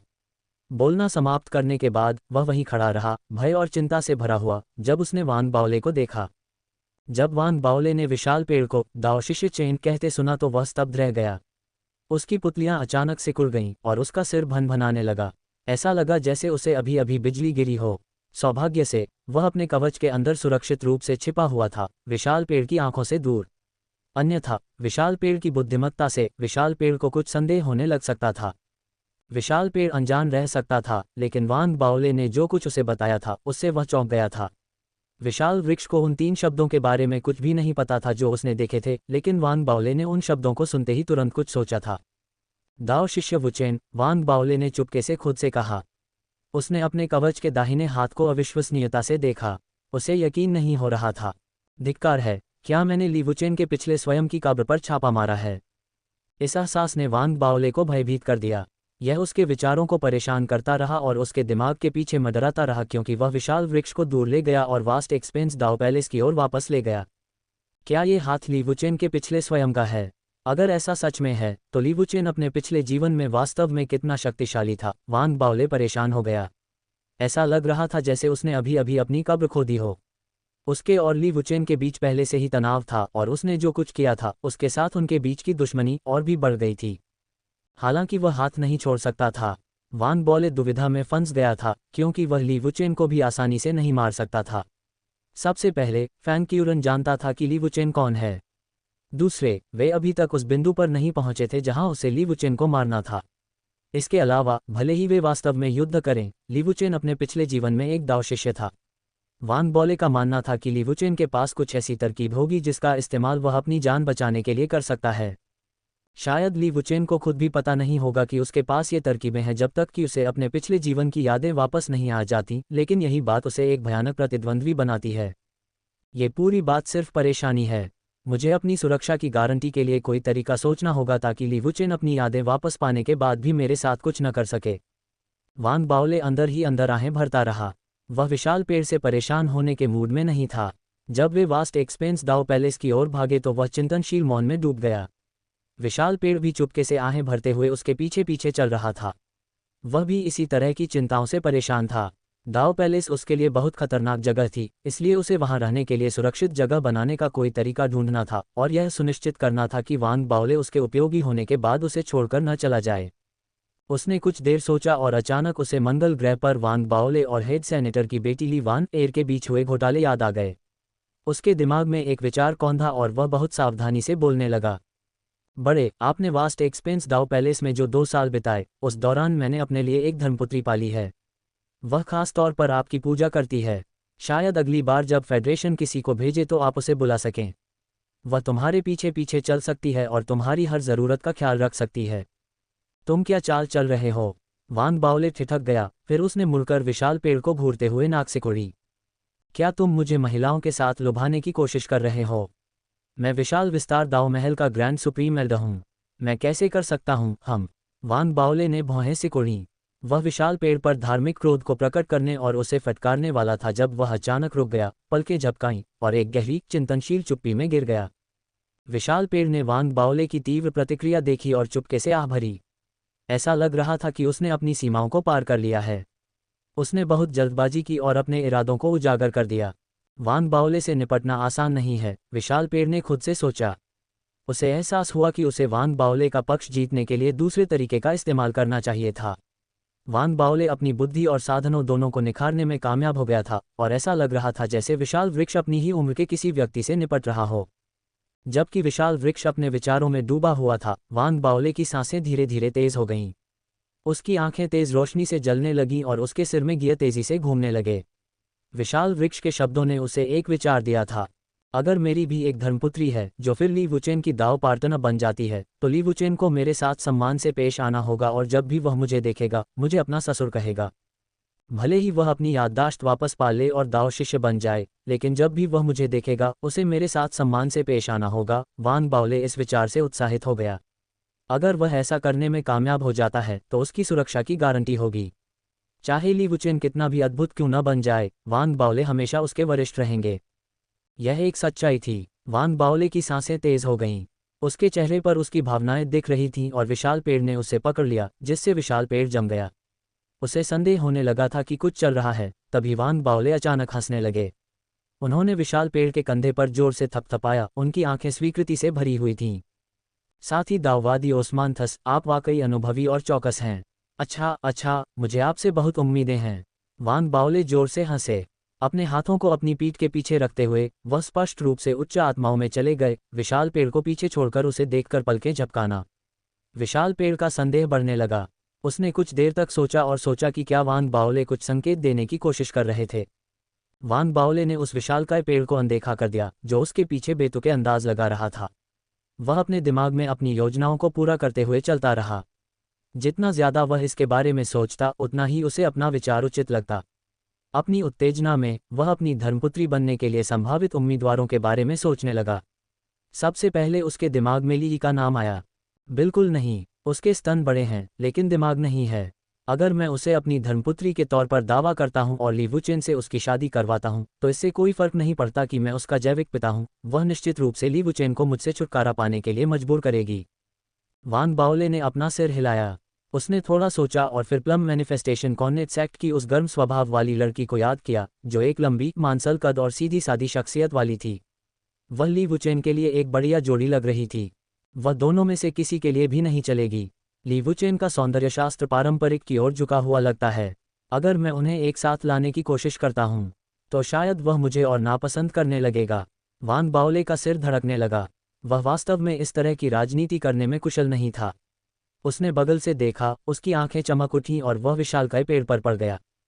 ये बुरा आदमी कुटिल विचारों से भरा हुआ लगता है। मुझे इसे ये काम करवाना चाहिए। उसे बढ़िया काम करने में सक्षम होना चाहिए। वान बाओले उस विचार पर मुस्कुराए। उन्होंने विशालकाय पेड़ को देखा और दोस्ताना लहजे में कहा, साथ ही दाववादी ओस्मांथस। विशाल पेड़ वान बाओले को ध्यान से देखते हुए गहरी सोच में डूबा हुआ था। जब उसने वान बाओले के चेहरे पर मुस्कान देखी तो उसके दिमाग में एक विचार कौंधा। उसकी सांस रुक गई और उसने जल्दी से अपनी मुट्ठियां भींच लीं। मुझे साथी दाववादी कहना बहुत ज्यादा है। मैं इस तरह की उपाधि के योग्य नहीं हूं। बड़े साहब, कृपया मुझे बस छोटा ओस्मांथस कहें। वान बाओले विशालकाय पेड़ के रवैये से खुश थे। विशालकाय पेड़ वाकई इतना बुरा नहीं था। उसने वही किया जो उसे बताया गया था और वह अपनी सीमाओं को जानता था, जिसके कारण वान बाओले फिर से मुस्कुराया, धीरे से। ठीक है छोटे ओस्मांथस, मेरे पास तुम्हारे लिए एक काम है। तुम्हारी इच्छा ही मेरी आज्ञा है। विशाल वृक्ष कांप उठा, फिर गंभीरता से और अत्यंत सम्मान के साथ उत्तर दिया, ये वास्तव में एक छोटी सी बात है। मेरा एक मित्र है जो संघ के साधकों के तीसरे बैच में है। तुम्हें उसके बारे में सुनना चाहिए था। वही इथरियल दाओ कॉलेज के ग्रैंड सुप्रीम एल्डर ली वुचेन का शिष्य है। वान बाओले ने बहुत धीरे से बात की। वह बोलते समय विशाल वृक्ष को लापरवाही से देख रहा था। विशाल वृक्ष ने बेतहाशा अनुमान लगाने की हिम्मत नहीं की और उसके चेहरे पर भाव अपरिवर्तित रहे। वह कोई सवाल नहीं पूछने वाला था या वान बाओले और ली वुचेन के बीच के रिश्ते पर विचार नहीं करने वाला था। वह केवल एक बात जानता था और वह ये कि अगर वह अपनी सुरक्षा सुनिश्चित करना चाहता था तो उसे कोई सवाल नहीं पूछना था और कोई बेतुकी धारणा नहीं बनानी थी। उसे बस वान बाओले के निर्देशों का पालन करना था। मैं जूनियर भाई ली वुचेन को कुछ समय से जानता हूं और वह कई सालों से बिना किसी साथी के है। मैं उसे इतना अकेला नहीं देख सकता। आप कुछ व्यवस्था क्यों नहीं करते और उसे और अधिक महिला शिष्यों से मिलवाते हैं? क्या आप जानते हैं कि मैं क्या कहना चाह रहा हूं? उच्च अधिकारियों की आत्मकथाओं के अनुसार हर बात को स्पष्ट रूप से कहने की आवश्यकता नहीं थी। यह एक अधीनस्थ की क्षमताओं का परीक्षण था और साथ ही खुद को बचाने का एक तरीका भी था। यही वह था जो वान बाओले उस समय कर रहा था जब वह विशाल पेड़ से बात कर रहा था। विशाल पेड़ मार्टियन कॉलोनी का डिप्टी गवर्नर था। वह संघ का मूल निवासी नहीं हो सकता था, लेकिन उसने अपने कार्यालय में कई वर्षों तक सेवा की थी। वह बहुत बुद्धिमान भी था और संघ में काम करने के तरीके से पूरी तरह वाकिफ था। वान बाओले ने जो कहा था उसे सुनने और उस पर कुछ विचार करने के बाद वह तुरंत समझ गया कि वान बाओले क्या कहना चाह रहा था। उसने अपनी मुट्ठियां बंद की और वान बाओले की बात मानने के लिए सहमत हो गया। बड़े ली वुचेन के लिए आपकी सच्ची चिंता मेरे दिल को छू गई है। मैं दाओ पैलेस में नया आया हूं और ली वुचेन और उसकी पसंद से अपरिचित हूं। मुझे कई मौक़ों पर आपको परेशान करना पड़ सकता है, इसलिए मैं आपकी स्वीकृति और माफ़ी चाहता हूं। विशाल वृक्ष ने जो कहा उसे सुनकर वान बाओले की आंखें चमक उठीं। विशाल वृक्ष के शब्दों का स्पष्ट अर्थ महत्वपूर्ण नहीं था, बल्कि निहित अर्थ महत्वपूर्ण था। विशाल वृक्ष वान बाओले को स्पष्ट रूप से बता रहा था कि वह जानता है कि वान बाओले क्या करने की कोशिश कर रहा है और वह ली वुचेन पर कड़ी नज़र रखेगा, उसकी हर हरकत पर रिपोर्ट करेगा और यह भी बताएगा कि वह किस महिला शिष्य के साथ अंतरंग है। मेरे जैसे साधकों के लिए एक सुरक्षित और स्थिर वातावरण बहुत महत्वपूर्ण है। मेरी साधना में बार बार व्यवधान न डालें, वान बाओले ने सहजता से कहा, फिर मुड़कर चला गया। विशाल वृक्ष सहमत हो गया। उसने पहले ही अपने मन में वान बाओले द्वारा कही गई बातों का अनुवाद कर लिया था। वान बाओले का मतलब था, उसे ली वुचेन पर कड़ी नज़र रखनी चाहिए। वान बाओले को परेशान करने की चिंता करने की कोई ज़रूरत नहीं थी। वास्तव में उसे यह सुनिश्चित करना चाहिए कि वह अपना काम पूरा कर ले, अन्यथा विशाल वृक्ष असुरक्षित और अस्थिर साधना वातावरण से पीड़ित होने वाला था। दोनों ने 2 सप्ताह तक तेजी से यात्रा की और आखिरकार विशाल विस्तार दाओ महल पहुंच गए। विशाल वृक्ष ने उनके लौटने पर तुरंत वान बाओले की इच्छाओं को पूरा करना शुरू कर दिया। उन्होंने अपनी यात्रा के दौरान एक विस्तृत योजना बनाई थी। उनके पास एक ग्रैंड सुप्रीम एल्डर का समर्थन था जिसने उनके लिए चीज़ें आसान बना दीं। उनकी साधना के स्तर ने सुनिश्चित किया कि वे वांग बाओले और संप्रदाय के भगवान जू के बाद संघ गुट में सबसे शक्तिशाली साधक थे। विशाल विस्तार दाव महल ने भी विशाल वृक्ष पर अपना होमवर्क किया था। वह मानव नहीं था और उसके पास मांस और रक्त से बना शरीर नहीं था। वह मूल रूप से एक वृक्ष था जो बाद में एक साधक बन गया था और उसके पास कई अजीब गुण थे। आने वाले दिनों में वांग बाओले ने इस मामले को अलग रखा और अपनी साधना शुरू की। वह खुद को दाओ शिष्य के दाहिने हाथ से परिचित करना चाहता था, जिसे अभी अभी उसके फ्लेम्सनेच थेआर्क कवच के साथ जोड़ा गया था। उसने हाथ की शक्ति की सीमाओं के साथ साथ इसकी शक्ति का सामना करने की अपनी क्षमता का परीक्षण करने के लिए इसे कई बार इस्तेमाल करने की कोशिश की। कई प्रयासों के बाद वांग बाओले ने निष्कर्ष निकाला कि वह हाथ की शक्ति को 3 बार मुक्त कर सकता है। प्रत्येक हमला एक भयानक और रोमांचक अनुभव था। प्रत्येक हमले में शक्ति थी, सनहे को पूरी तरह से नष्ट करने की। लाइटनिंग इमोर्टल ट्रांसफॉर्मेशन के अंतिम स्तर लाइटनिंग इमोर्टल पॉइंट पर वांग बाओले की महारत भी बढ़ गई थी। इसके अलावा टूटे हुए हाथ और उसके थियर्च कवच के सम्मेलन ने भी उसे काफ़ी प्रेरणा दी। उसने आत्मा अमर क्षेत्र स्टारफैंग बीस्ट्स की 2 लाशें निकाली, जिन्हें उसने स्टारफैंग बीस्ट्स के निवासी तारे से बरामद किया था, और लाशों को अपने कवच के साथ जोड़ने की कोशिश की। सम्मेलन विफल रहा। शायद मैं केवल पहली बार सफल हुआ क्योंकि टूटा हुआ हाथ एक दिव्य आयुध है, वांग बाओले ने सोचा। ऐसा करने की अनिच्छा के बावजूद उसके पास हार मानने के अलावा कोई विकल्प नहीं था। उसने कठपुतलियों के शोधन पर कुछ जानकारी खोजने के लिए अपने बड़े की स्थिति का उपयोग किया। उसने कुछ जानकारी प्राप्त की, लेकिन सफल होने के लिए उसे अभी भी अधिक शोध और प्रयोग करने की आवश्यकता थी। अब वांग बाओले के पास जो सबसे महत्वपूर्ण काम बचा था वह था पूर्ण कोर फॉर्मेशन क्षेत्र से नवजात आत्मा क्षेत्र में अपनी सफलता के लिए तैयारी करना। ग्रैंड सुप्रीम एल्डर के रूप में वांग बाओले के अधिकारों ने उन्हें नवजात आत्मा क्षेत्र में चढ़ने के कई तरीकों के बारे में कई रिकॉर्ड तक पहुंचने की अनुमति दी। साथ ही साथ अस्तित्व में मौजूद कई अलग अलग प्रकार की नवजात आत्माएं भी 300 से ज़्यादा तरह की नवजात आत्माएं थीं। वे सभी छोटे छोटे तरीकों से अलग अलग थीं और किसी एक तरह की नवजात आत्मा पर बसने का फैसला उसके भविष्य को निर्धारित करेगा। वांग बाओले ने विभिन्न प्रकारों का अध्ययन किया और ये तय करने की कोशिश की कि उन्हें किस प्रकार का चयन करना है। उन्होंने लिटिल मिस्सी से भी पूछने की कोशिश की और उसने कुछ विकल्प सुझाए। फिर उसने अनुभवी की आवाज़ में कहा कि जब तक वांग बाओले उन दर्जन भर नवजात आत्माओं में से किसी एक को सफलतापूर्वक बना लेता है, तब तक उसके पास उसकी नवजात आत्मा की गुणवत्ता को बढ़ाने का एक तरीका होगा। ये वांग बाओले के भविष्य में बहुत मददगार होगा। बिजली की अमर आत्मा, 5 मौलिक आत्मा, स्वर्गीय स्वप्न आत्मा, 9 सांसारिक आत्मा। वांग बाओले का सिर धड़कने लगा। उसका सिर दर्जनों प्रकार की नवजात आत्माओं से भरा हुआ था, जिनके बारे में लिटिल मिस्सी ने उसे बताया था। उसने विशाल विस्तार दाव पैलेस के अभिलेखों में सफलता का रास्ता भी खोज लिया था। उसने थोड़ा भौहें सिकुड़ी। नवजात आत्माओं की बस बहुत सारी किस्में थीं। नवजात आत्मा का क्षेत्र एक विशाल खाई थी जो साधना के स्तरों को अलग करती थी। किसी के मूल को आत्मा में बदलना दूसरे जीवन के निर्माण के समान था, और यह एक साधक के जीवन को नाटकीय रूप से बदल देगा। टेलीपोर्टेशन उन परिवर्तनों में से एक था जिसका साधक अनुभव करेगा। एक नवजात आत्मा के गठन ने उसे स्वर्ग और पृथ्वी का बच्चा बना दिया, और साधक नामात्र के नियमों के साथ मिलकर उन्हें नियंत्रित करने में सक्षम हो गया। एक नवजात आत्मा के पास भूमि को नियंत्रित करने की शक्ति भी थी।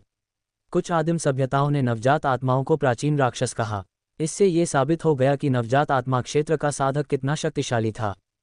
नवजात आत्मा की शक्ति आत्मा के प्रकार से संबंधित थी। ब्रह्मांड में अनगिनत साधना सभ्यताएं थीं और उतने ही अलग अलग प्रकार की नवजात आत्माएं थीं। ली जिंगुन की एक दाव आत्मा थी और उसकी ज्ञान आधारित दिव्य शक्ति ने आंशिक रूप से इसमें योगदान दिया। डुआन मुके ने एक 5 तत्व आत्मा की साधना करने का विकल्प चुना और इसका सार अपरिवर्तनीय रूप से संघ के भाग्य से जुड़ा हुआ था। यह विचित्र और रहस्यमय लग सकता है, लेकिन इसका मूल रूप से मतलब यह था कि उसकी नवजात आत्मा उसके आदर्शों और इच्छा की अभिव्यक्ति थी। वांग बाओले ने संप्रदाय के भगवान जू से उसकी नवजात आत्मा के बारे में पूछा था और उसने हिंसक आत्मा को चुना था जो हिंसा और मृत्यु पर केंद्रित थी। संघ और दाव महल में सभी के पास जो नवजात आत्माएं थीं, वे लगभग सभी अलग अलग थीं। उनकी नवजात आत्माओं में समानताएं हो सकती हैं, लेकिन सूक्ष्म अंतर मौजूद थे। ये कहना असंभव था कि किस प्रकार की नवजात आत्मा बेहतर थी, क्योंकि नवजात आत्मा की क्षमता निर्धारित करने का केवल एक ही तरीका था, और वह था उसकी गुणवत्ता।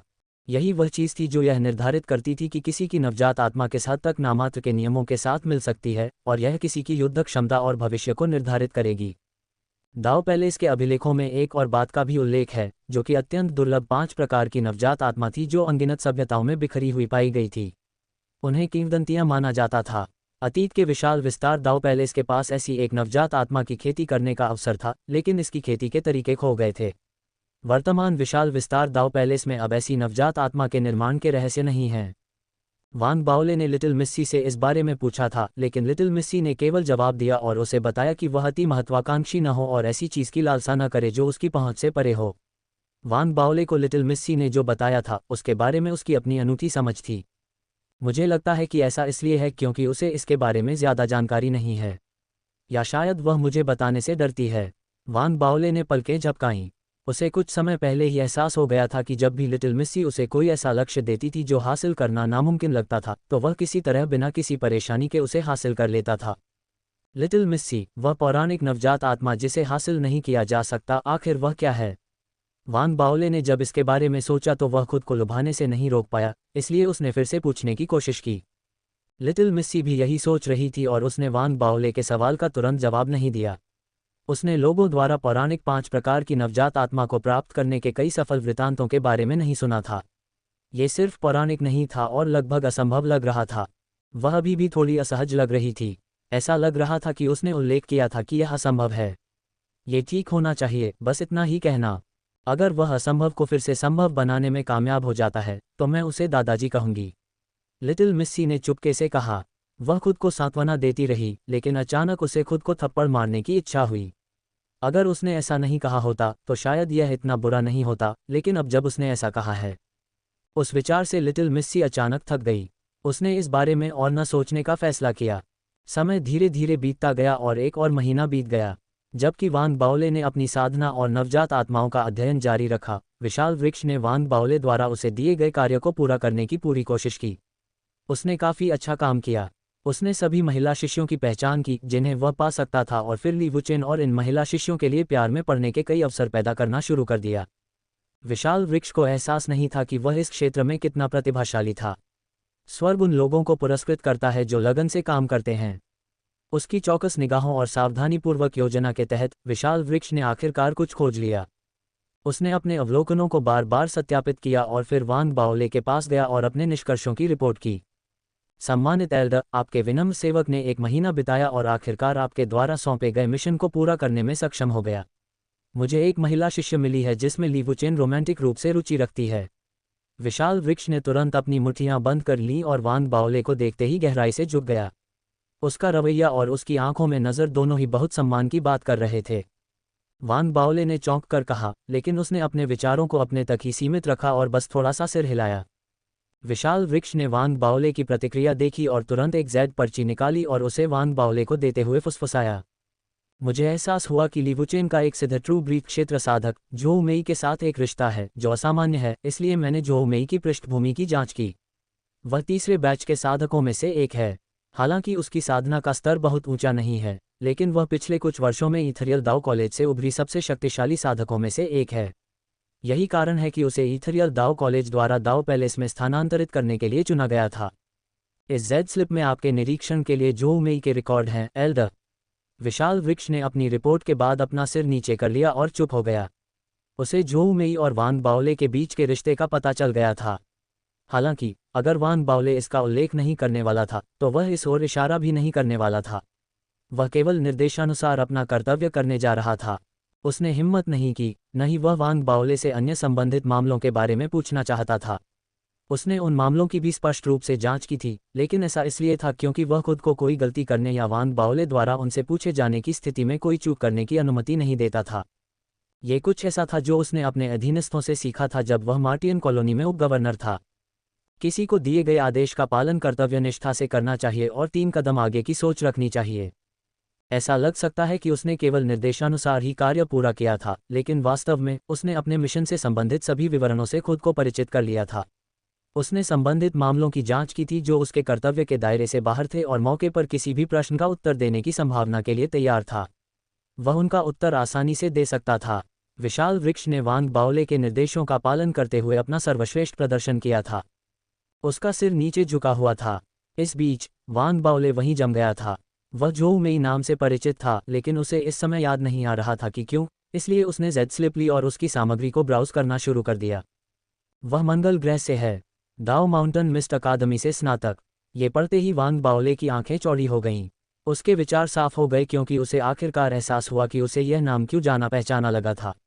उसके दिमाग में एक गोल मटोल युवा लड़की की छवि उभरी। वान बाओले ने पलकें झपकाईं और पढ़ना जारी रखा। जेड स्लिप में रिपोर्ट बहुत विस्तृत थी, जिसमें जोऊ मेई के परिवार के बारे में जानकारी के साथ साथ स्नातक होने के बाद वह क्या कर रही थी ये भी शामिल था। उसने ईथरियल दाओ कॉलेज में प्रवेश लेने का विकल्प चुना था और ऊपरी अकादमी द्वीप पर अपनी पढ़ाई पूरी की थी। वहां अपने समय के दौरान उसने धार्मिक आयुध मंडप में प्रवेश करना चुना था। सब कुछ वान बाओले को थोड़ा भ्रमित कर रहा था। वह स्पष्ट रूप से दाओ माउंटेन मिस्ट अकादमी में अपने समय को याद कर सकता था। उसके दिमाग में उसके छात्रों के चेहरे कौंध गए और जल्द ही वान बाओले के चेहरे पर भाव नर्म हो गए। वह अपनी मुस्कान को रोक नहीं सका। विशाल पेड़ ने वान बाओले के चेहरे पर मुस्कान देखी। वान बाओले को याद आया होगा कि जोऊ मेई कभी उसकी छात्रा थी। उसने धीरे से कहा, बड़े, मेरे अवलोकन के आधार पर जोऊ मेई और ली वुचेन एक दूसरे से प्यार करते हैं। मैंने ईथरियल दाओ कॉलेज के अन्य साधकों से चुपके से पूछा है और इसके ठोस सबूत मिले हैं। उनके बीच वाकई कुछ चल रहा है और ऐसा लगता है कि विशाल विस्तार दाओ पैलेस में उनके साथ बिताए समय के दौरान ये और भी विकसित हो रहा है। विशाल पेड़ ने उस समय बोलना बंद कर दिया। उसने अपना सिर नीचे किया और वान बाओले से निर्देशों की प्रतीक्षा की। वान बाओले चुप हो गया। अगर शामिल दूसरा व्यक्ति उसका अपना छात्र न होता और कोई ऐसा व्यक्ति होता जिसे वह नहीं जानता तो वह ली वुचेन की मदद कर सकता था। वह अपने सिद्धांतों के खिलाफ न जाते हुए इस रोमांस के विकास में सहायता करने की कोशिश करता। लेकिन अब इस मामले में उनकी शिष्या जोऊ मेई भी फंस चुकी थी, इसलिए वान बाओले जल्दबाजी में कोई कदम नहीं उठाने वाले थे। उन्हें जोऊ मेई से व्यक्तिगत रूप से बात करने और यह समझने की जरूरत थी कि कोई निर्णय लेने से पहले क्या चल रहा था। अगर जोऊ मेई इस रिश्ते में इच्छुक पक्ष नहीं होती तो वान बाओले अपने मन में जो भी योजना बना रहे थे उसे रोक देते और ली वुचेन को नियंत्रण में रखने का कोई और तरीका खोज लेते। इसके अलावा हो सकता है कि उन्होंने समस्या का अधिक अनुमान लगा लिया हो।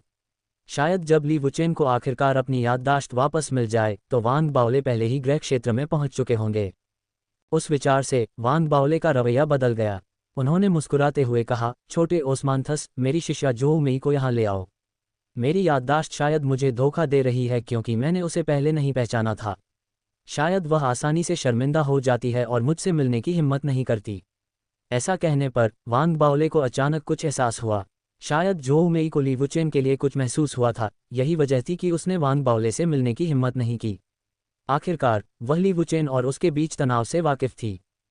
फायर स्पिरिट अकादमी और दाओ माउंटेन मिस्ट अकादमी एक दूसरे के प्रति बेहद प्रतिस्पर्धी और शत्रुतापूर्ण थे और जोऊ मेई खुद भी प्रतिभागियों में से एक थी। वान बाओले को आश्चर्य हुआ कि पहली बार में ये जोड़ी कैसे एक साथ आए। वान बाओले के निर्देश सुनकर विशाल पेड़ ने विदा ली और जोऊ मेई की तलाश में चला गया। उसने युवती को संक्षेप में स्थिति बताई जो स्पष्ट रूप से घबराई हुई थी। वह एक बच्चे की तरह लग रही थी जिसने अभी अभी कुछ गलत किया हो। विशाल पेड़ वान बाओले और जोऊ मेई के बीच गुरु शिष्य के रिश्ते को जानता था, इसलिए वह धैर्यपूर्वक एक तरफ खड़ा रहा और उसे जल्दी नहीं किया। एक लंबे समय के बाद जोऊ मेई ने आखिरकार एक गहरी सांस ली। विशाल पेड़ के पीछे पीछे वान बाओले के महल की ओर जाते समय उसकी आंखों में दृढ़ संकल्प था। जब वह महल में दाखिल हुई और हॉल के अंत में वान बाओले को बैठा देखा तो जोऊ मेई के दिल में बेचैनी बढ़ गई। जब उसने झुककर वान बाओले का अभिवादन किया तो उसमें उत्साह और सम्मान दोनों का मिश्रण था। जोऊ मेई, आपकी विनम्र शिष्या, दीन का अभिवादन करती है। वान बाओले ने अपने सामने खड़ी युवती का अध्ययन किया। जोऊ मेई स्पष्ट रूप से परिपक्व हो गई थी। उसकी साधना में सुधार हुआ था और परिणामस्वरूप वान बाओले के स्वर्ग भक्षण कौशल का अभ्यास करने से उसे जो मांसल शरीर मिला था वह काफी हद तक पतला हो गया था। फिर भी उसकी शारीरिक शक्ति उसी साधना क्षेत्र में दूसरों की तुलना में स्पष्ट रूप से अधिक थी। यह उस साधना तकनीक का परिणाम था जो वान बाओले ने उन्हें सिखाई थी। जोऊ मेई अकेली नहीं थी जिसे इससे लाभ हुआ था। उसके छात्रों के मूल बैच को अब संघ के विभिन्न विभागों में आवंटित किया गया था और उनकी शारीरिक शक्ति उसी साधना क्षेत्र में दूसरों की तुलना में अधिक थी। वान बाओले की बढ़ती प्रसिद्धि और प्रतिष्ठा का मतलब था कि इन सभी वर्षों में उनके छात्रों का उनके प्रति सम्मान कम होने के बजाय और मजबूत हुआ था। जोऊ मेई कोई अपवाद नहीं थी। उसने उत्साहपूर्वक वान बाओले का अभिवादन किया और उसे डीन कहकर संबोधित किया, जिससे कई यादें ताज़ा हो गईं। उसने आह भरी और अपना दाहिना हाथ उठाया और अपने हाथ की एक लहर के साथ एक अचानक कोमल बल ने उसे अपने पैरों पर उठा लिया। हमें एक दूसरे को देखे हुए काफ़ी साल हो गए हैं। तुम बड़ी हो गई हो।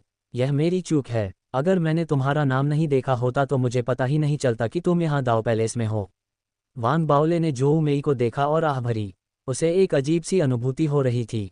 वह खुद इतना बुरा नहीं था, लेकिन अब अपने छात्र को अपने सामने देखकर उसे अचानक बुरा महसूस होने लगा। शायद मैं वाकई बुरा हो गया हूँ। वान बाओले ने सहज रूप से अपने पेट को थपथपाया। ये काफ़ी मोटा हो गया था। डीन दाओ पैलेस के ग्रैंड सुप्रीम एल्डर हैं और प्रशासनिक मामलों में व्यस्त हैं। आपका विनम्र शिष्य ये समझता है। सच में, आपका विनम्र शिष्य डीन का सामना करने में बहुत शर्मिंदा है। जोऊ मेई ने अपने होंठ काटे और फुसफुसाया। वान बाओले के प्रति उसकी भावना काफ़ी खास थी। उनका रिश्ता माता पिता और बच्चे के बीच जैसा था, फिर भी ये बिल्कुल वैसा नहीं था। वह शिक्षक था जिसने उसे पढ़ाया था। वान बाओले के बिना जोऊ मेई उस जगह नहीं पहुंच पाती जहां वह अब है। वह वैसी ही नम्र और डरपोक बनी रहती जैसी वह थी। वान बाओले ने उसकी और उसके सहपाठियों की किस्मत बदल दी थी। वान बाओले ही वह व्यक्ति था जिसने उन्हें आत्मविश्वास और एकता की शक्ति सिखाई थी। वान बाओले को खुद इस बात का एहसास नहीं था कि उसकी तेज प्रगति ने उस समय उसके द्वारा पढ़ाए गए छात्रों को कैसे एकजुट कर दिया था। उन्होंने खुद को वान बाओले के गुट के रूप में पहचाना, जिससे संघ के विभिन्न विभागों में एक नई ताकत बन गई। उनका गुट अभी भी नया बना हुआ था, लेकिन कोई कल्पना कर सकता था कि भविष्य में उनके करियर में आगे बढ़ने पर इसका क्या प्रभाव पड़ने वाला था। उनके वरिष्ठों ने भी संघ में एक मजबूत आधार बनाया था और मंगल उनकी मजबूत उपस्थिति का एक स्पष्ट संकेत था। यही कारण था कि जोऊ मेई ने दाओ माउंटेन मिस्ट अकादमी से स्नातक होने के बाद इथरियल दाओ कॉलेज में प्रवेश करना चुना था। हालांकि भाग्य रहस्यमय था। उसे तब एहसास नहीं हुआ था कि वह एक दिन अपने वरिष्ठ और पिछले दुश्मन ली वुचेन से प्यार कर सकती है। यही कारण था कि वह वान बाओले से मिलने जाने में बहुत शर्मिंदा थी। वान बाओले ने जोऊ मेई को सोच समझकर देखा। उसने तुरंत ली वुचेन का जिक्र नहीं किया और जोऊ मेई से दूसरे छात्रों के बारे में और उनके काम के बारे में पूछना शुरू कर दिया। जोऊ मेई धीरे धीरे शांत हो गई और इतनी घबराहट बंद हो गई। फिर मुस्कुराते हुए चेहरे के साथ उसने धीरे से पूछा, जोऊ मेई, तुम्हारे और ली वुचेन के बीच यह मामला? वान बाओले ने जोऊ मेई की आंखों में गंभीरता से देखते हुए अपनी बात को बीच में ही छोड़ दिया।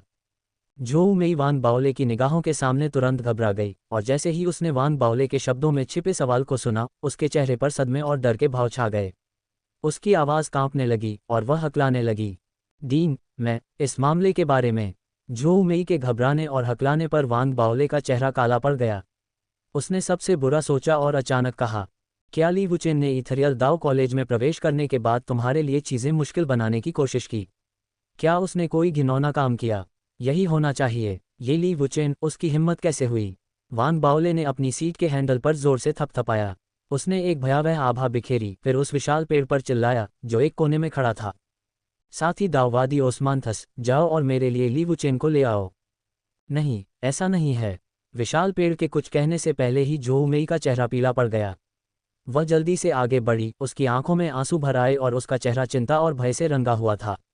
ये स्पष्ट था कि वह चिंतित थी। वान बाओले ये देख सकता था।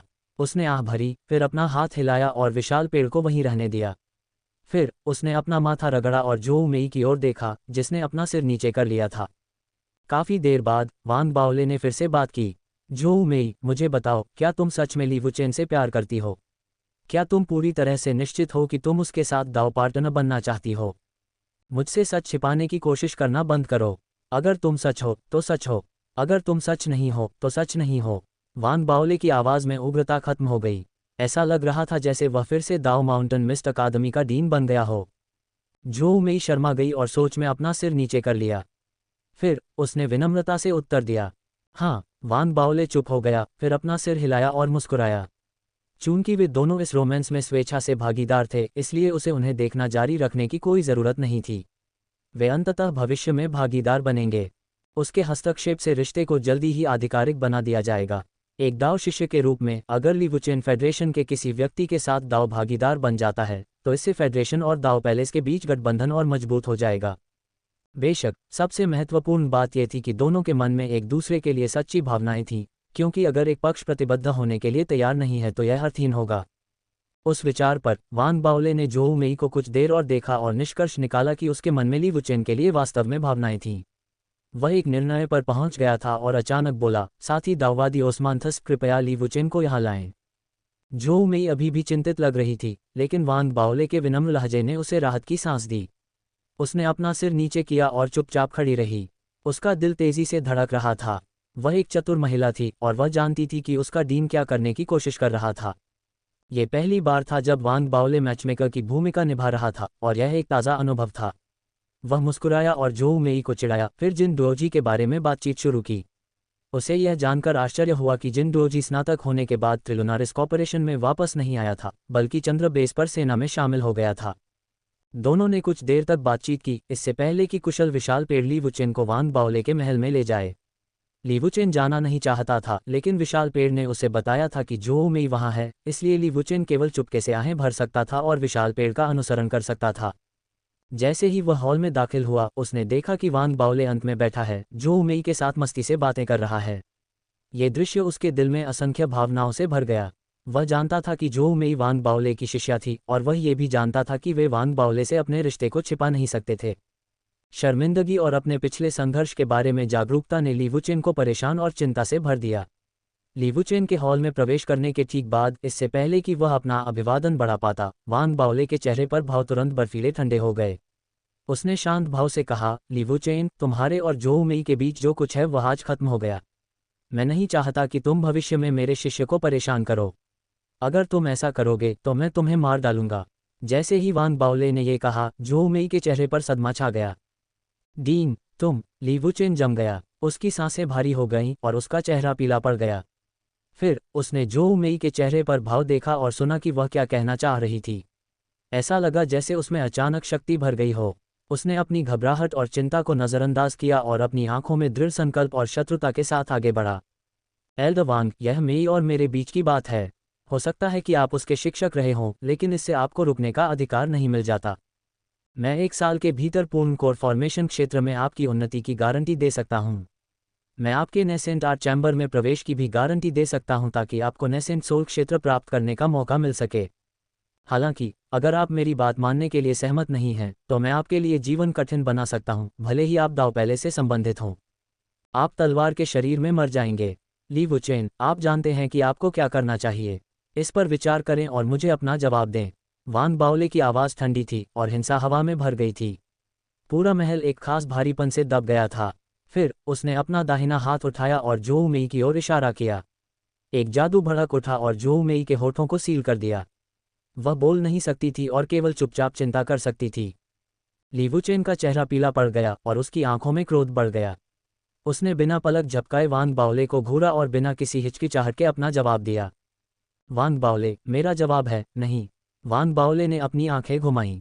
उसे स्वीकार करना पड़ा कि वह बहुत ज्यादा नाटकीय हो गया था, लेकिन उसके पास कोई विकल्प नहीं था, क्योंकि फेडरेशन में चल रहे टेलीविजन नाटक इसी तरह से सामने आते हैं। उसे लगा कि इसके पीछे कोई कारण होना चाहिए। उसने ली वुचेन का जवाब सुना और उसे गंभीरता से देखा। वह एक निष्कर्ष पर पहुंचा। उसने अपनी सीट के हैंडल को थपथपाया, फिर अपने पैरों पर खड़ा हो गया। जैसे ही उसने बात की, उसकी आवाज़ अधिकार से भरी हुई थी। नहीं, ऐसा ही हो। मैं अभी तुम दोनों के लिए फैसला करूंगा। तुम्हारा मिलन इसी महल के अंदर होगा। तुम दाव के साथ ही बन जाओगे, जीवन और मृत्यु दोनों में अविभाज्य। ली वुचेन, क्या तुम सहमत हो? वान बाओले की बातों से ली वुचेन स्तब्ध रह गया। वह उलझन में वान बाओले को घूरता रहा और फिर जोऊ मेई की ओर देखा। उसे एहसास हुआ कि जोऊ मेई अभी भी एक सील द्वारा कैद थी, इसलिए उसके पास उसे जवाब देने का कोई तरीका नहीं था। ली वुचेन काफी देर तक अपने सदमे से उबर नहीं पाया। वान बाओले ने ली वुचेन की स्तब्ध निगाहों को शांति से देखा और सहजता से कहा, मेरा एक दोस्त था। वह एक भयानक व्यक्ति था जिसने अपने साथी के साथ विश्वासघात किया। अगले दिन वह मर गया। वान बाओले के ये कहते ही ली वुचेन ने सांस रोक ली। ऐसा नहीं था कि वह प्रस्ताव से सहमत नहीं था, उसकी पहले की उत्तेजित प्रतिक्रियाओं से यह साबित हो जाना चाहिए था, लेकिन सब कुछ बहुत जल्दी हो गया था। वह अभी भी अपने सदमे और भ्रम से उबर नहीं पाया था। अब जब चीजें इस तरह से सामने आ चुकी थीं, तो ली वुचेन अब और संकोच नहीं करने वाला था। उसने अपनी मुठ्ठियां बांध लीं और वान बाओले की ओर गहराई से झुक गया। हाँ, आपका विनम्र शिष्य करता है। वान बाओले ली वुचेन द्वारा खुद को अपना शिष्य कहने से बेहद प्रसन्न थे। उन्होंने अपना दाहिना हाथ उठाया और जोऊ मेई की ओर इशारा करते हुए उसे सील से मुक्त कर दिया। उन्होंने उससे धीरे से पूछा, मेयर, क्या तुम इससे सहमत हो? जोऊ मेई शर्मा गई और अपना सिर नीचे कर लिया। उसकी आवाज़ नर्म लेकिन स्पष्ट थी, जैसा डीन आदेश देता है। वान बाओले ने अपना सिर हिलाया और मुस्कुराया। उसे इस सफल मैचमेकिंग से कुछ हासिल हो सकता था, लेकिन अपने शिष्य को शादी के बंधन में बांधने में मदद करने से उसे जो खुशी मिली, वह निश्चित रूप से पूर्व से मिली संतुष्टि से अधिक थी। ठीक है, तुम वापस आ सकते हो। मेरी खबर का इंतज़ार करो। तुम्हारे वरिष्ठ होने के नाते मैं तुम्हारे लिए पूरे समारोह का ध्यान रखूंगा। वान बाओले मुस्कुराए और अपने हाथ की एक लहर के साथ संकेत दिया कि वे जा सकते हैं। ली वुचेन को आखिरकार समझ में आ गया कि क्या होने वाला था और वह उत्साह से भर गया। उसने जोऊ मेई को देखा, बाद में शर्मा गई और उसे वापस देखा। दोनों ने एक दूसरे को देखा और एक दूसरे की आंखों में अपनी खुशी देखी। धन्यवाद ग्रैंड सुप्रीम एल्डर। ली वुचेन ने गहरी सांस ली और गहराई से झुके। उन्होंने अभूतपूर्व खुशी और सम्मान के साथ ऐसा किया। वह जीत गए थे और वान बाओले के प्रति बहुत आभारी थे। जोऊ मेई ने भी उनसे विदा ली, उनके साथ ही चली गईं। वान बाओले ने उनकी पीछे हत्ती पीठों को देखते हुए आह भरी। ली वुचेन भले ही थोड़ा परेशान करने वाला हो, लेकिन उसका दिल अच्छा है। मुझे उम्मीद है कि वे साथी बने रहेंगे और हमेशा के लिए अपना जीवन साझा करेंगे। वान बाओले मुस्कुराए, फिर विशाल पेड़ को इशारा किया कि वह भी जा सकते हैं। हॉल में उनके अलावा कोई और नहीं बचा था। तभी वान बाओले फिर से बैठ गए। वह ली वुचेन और जोऊ मेई के मिलन के बारे में सोचने लगे। उनके दिमाग में सबसे पहला विचार फैंग क्यूरन की इस मामले पर प्रतिक्रिया का था। फैंग क्यूरन हस्तक्षेप करने की स्थिति में नहीं है, यानी जब तक वह ली वुचेन की असली पहचान नहीं बताती। वान बाओले को तब एहसास हुआ कि यह शादी निश्चित रूप से होने वाली थी। उसने अपनी आवाज़ निकाली और तैयारी शुरू कर दी। उसने टेलीपोर्टेशन एरे फॉर्मेशन का भी इस्तेमाल किया और मामले पर ली जिंगवन के विचार मांगे। फेडरेशन ने वान बाओले के संदेश को अत्यंत महत्व दिया और मामले पर बार बार चर्चा की। ली जिंगवन ने जोऊ मेई के माता पिता से भी संपर्क किया। फेडरेशन ने वान बाओले को फेडरेशन को दाओ पैलेस के साथ आत्मसात करने के लिए उठाए जाने वाले अगले कदमों का विवरण देते हुए अपनी योजनाएं भी भेजीं। फेडरेशन दाओ पैलेस को सांस्कृतिक आदान प्रदान के लिए फेडरेशन में 30 दाओ पैलेस साधकों को भेजने की अनुमति देने जा रहा था। इस पहले बैच के लिए साधना का स्तर नवजात आत्मा क्षेत्र से नीचे होना था और ली वुचेन को पार्टी का नेतृत्व करना था। फेडरेशन को यह भी उम्मीद थी कि दाओ पैलेस अपने साथ हाइसिंथस ट्री से एक बीज लाएगा। इसे फेडरेशन में लगाया जाएगा और इसे उनके मजबूत गठबंधन के सबूत के रूप में देखा जाएगा। फेडरेशन से योजनाएं प्राप्त करने के बाद वान बाओले ने इस मामले पर चर्चा करने के लिए सेक्ट लॉर्ड जू, विशाल पेड़, साथ ही झाओ यामिंग से संपर्क किया। झाओ यामिंग को समझ में नहीं आया कि वान बाओले के मैचमेकर की भूमिका निभाने पर हंसे या रोएं, और उसने अंत में इस बारे में ज्यादा टिप्पणी नहीं की। उन चारों ने फेडरेशन के प्रस्ताव पर चर्चा की और मामले पर अपनी अपनी राय दी। वान बाओले ने भी अपना विचार प्रस्तुत किया। शायद शुरुआती चरण में हम सबसे पहले दाओ कॉमनवेल्थ नामक गठबंधन स्थापित कर सकते हैं। 2 महान पवित्र भूमि होंगी। पहली पृथ्वी है और इसे फेडरेशन पवित्र भूमि कहा जाएगा। दूसरी प्राचीन हरी कांस्य तलवार है और इसे विशाल विस्तार पवित्र भूमि कहा जाएगा। अन्य सितारों को अभी भी क्षेत्रों के रूप में जाना जाएगा और उनका अधिकार क्षेत्र दाओ कॉमनवेल्थ के अंतर्गत आएगा। प्रस्ताव अभी भी अपनी प्रारंभिक अवस्था में था। ये केवल एक विचार था जिसे वान बाओले ने ग्रैंड सुप्रीम एल्डर के रूप में अपने अनुभव के साथ बनाया था। दूसरों के साथ चर्चा के बाद उन्होंने आखिरकार इस प्रस्ताव को फेडरेशन को वापस भेजने का फैसला किया। फेडरेशन का थिंक टैंक तब इसकी व्यवहार्यता का निर्धारण करेगा।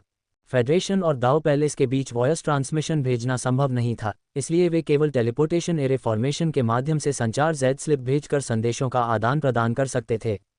यही कारण है कि संचार में 7 दिन लगते थे। प्रस्तावित दाओ कॉमनवेल्थ ने फेडरेशन का ध्यान आकर्षित किया। फेडरेशन के पास समान विचार थे, लेकिन वे अभी तक एक कॉमनवेल्थ बनाने के लिए तैयार नहीं थे। यही कारण था कि यह विचार आगे की चर्चा के लिए एक विचार बनकर रह गया था। ली वुचेन और जोऊ मेई के बीच विवाह के लिए ली जिंगवन और डुआन मुके दोनों ने अपनी सहमति दे दी थी। फेडरेशन और दाओ पैलेस से दाओ भागीदारों की पहली शादी की खबर धीरे धीरे अगले दिनों में पूरे दाओ पैलेस में फैल गई। फैंग क्यूरन ने जब ये खबर सुनी तो वह हैरान और स्तब्ध रह गई, लेकिन कुछ हिचकिचाहट के बाद उसने आखिरकार मिलन को स्वीकार करने का फैसला किया। उसकी मौन अनुमति का मतलब था कि मिलन को रोकने वाली कोई बाधा नहीं थी। संप्रदाय के भगवान जू को पता था कि यह शादी फेडरेशन और दाओ पैलेस के बीच गठबंधन को मजबूत करने के लिए और अधिक प्रेरणा का काम करेगी। इसके अलावा जोऊ मेई वान बाओले का छात्र था। यही कारण था कि उसने भी तैयारियों में भाग लेने का फैसला किया। एक और सप्ताह बीत गया। दाओ पैलेस में आयोजित विवाह दाओ पैलेस में मौजूद सभी फेडरेशन साधकों और कई अन्य साधकों की मौजूदगी में फैंग क्यूरन के नेतृत्व में दाओ पैलेस मंडली के साथ आखिरकार संपन्न हुआ। ये ली वुचेन और जोऊ मेई के लिए एक महत्वपूर्ण दिन था, साथ ही फेडरेशन और दाओ पैलेस दोनों के लिए याद रखने लायक दिन था। फैंग क्यूरन भावनाओं से अभिभूत थी। वह जानती थी कि ली वुचेन कौन है और उसने उसे उसकी सुरक्षा के लिए फेडरेशन में भेजा था। अब वह अपनी आंखों से उसकी शादी देख रही थी। वह बता सकती थी कि वान बाओले ने जोड़े के लिए मैचमेकिंग की थी, लेकिन उसने चीज़ों के बारे में सोचा। यही कारण था कि वह अब यहाँ थी, युवा जोड़े के गवाह के रूप में वान बाओले के साथ खड़ी थी। दाओ शिष्य वुचेन, मैं आपके पिछले जीवन से अधिक खुशहाल जीवन की कामना करता हूँ। फैंग क्यूरन ने भीड़ से आगे ली वुचेन को देखा, जो लाल कपड़े पहने हुए था और जोहू मेई का हाथ पकड़े हुए था। उसकी आंखें बिना किसी छुपे उत्साह और खुशी से चमक रही थीं। उसने उन्हें अपनी और वान बाओले की ओर चलते हुए, रुकते हुए और उन दोनों का अभिवादन करते हुए देखा। वह खुद को थोड़ा खोया हुआ महसूस करने से नहीं रोक पाए।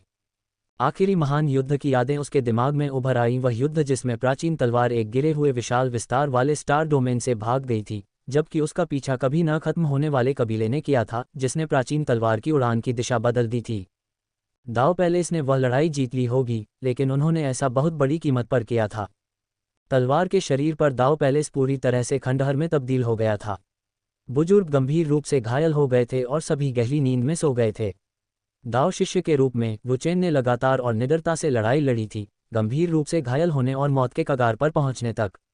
खुद को ठीक करने के लिए उसके पास पुनर्जन्म लेने और खुद को पूरी तरह से ठीक करने और अपनी जीवन शक्ति को पुनः प्राप्त करने के लिए पुनर्जन्म की शक्तियों का उपयोग करने के अलावा कोई विकल्प नहीं था। ये यादें फिर से उभरी और जयकार और खुशी से झूमती भीड़ के वर्तमान दृश्य के साथ जुड़ गईं।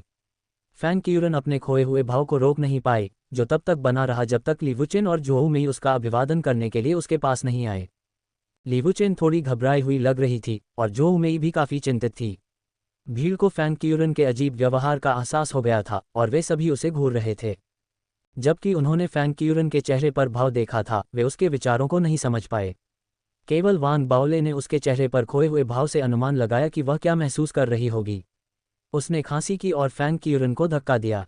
फिर उसके हाथ आगे बढ़े और उसने ली वुचेन और जोहू मेई दोनों को अपने पैरों पर खड़ा कर दिया। मैं आप दोनों की खुशियों की कामना करता हूँ। फैंग क्यूरन ने आखिरकार वान बाओले के हल्के से धक्का देने पर खुद को संभाला। उसके चेहरे पर मुस्कान आ गई जब उसने अपने सामने नवविवाहित जोड़े को देखा और धीरे से कहा, मैं आप दोनों की लंबी उम्र की कामना करता हूँ। वान बाओले और फैंग क्यूरन के आशीर्वाद को सुनकर उनके आसपास के दाव पैलेस साधक जोर जोर से जयकारे लगाने लगे।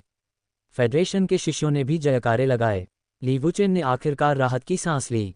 उसे फैंग क्यूरन के साथ अपने रिश्ते के बारे में कोई जानकारी नहीं थी, लेकिन वह जानता था कि फैंग क्यूरन ने ही उसे उसके गुरु को सौंपा था। फैंग क्यूरन के लिए ली वुचेन के मन में जो सम्मान था, वह ली जिंगवन के लिए उसके मन में मौजूद सम्मान के बराबर था। फैंग क्यूरन का आशीर्वाद पाकर उसका दिल अपने भविष्य के लिए प्रत्याशा और उम्मीद से भर गया। उसने जोहू मेई का हाथ पकड़ा और उसे अपने हाथ में कसकर पकड़ लिया। हालांकि भीड़ में से किसी को भी नहीं पता था कि जब शादी चल रही थी, तब दाववादी यूरान, जो इस कार्यक्रम में शामिल नहीं हुआ था और पूरे समारोह के दौरान अपने बड़े हॉल में बैठा था, ने अचानक अपनी आंखें खोलीं। उसकी आंखों में एक नीली आग चमक उठी। आखिरकार मरम्मत पूरी हो गई। उसने बड़बड़ाया, फिर अपने पैरों पर खड़े होते ही जोर से हंस पड़ा। उसने अपना सिर उठाया और तलवार के शरीर की दिशा में देखा। ठीक उसी क्षण तलवार के शरीर के भीतर से एक जोरदार विस्फोट हुआ। बहरा करने वाला धमाका आसमान तक गया और स्वर्ग और पृथ्वी को हिला दिया।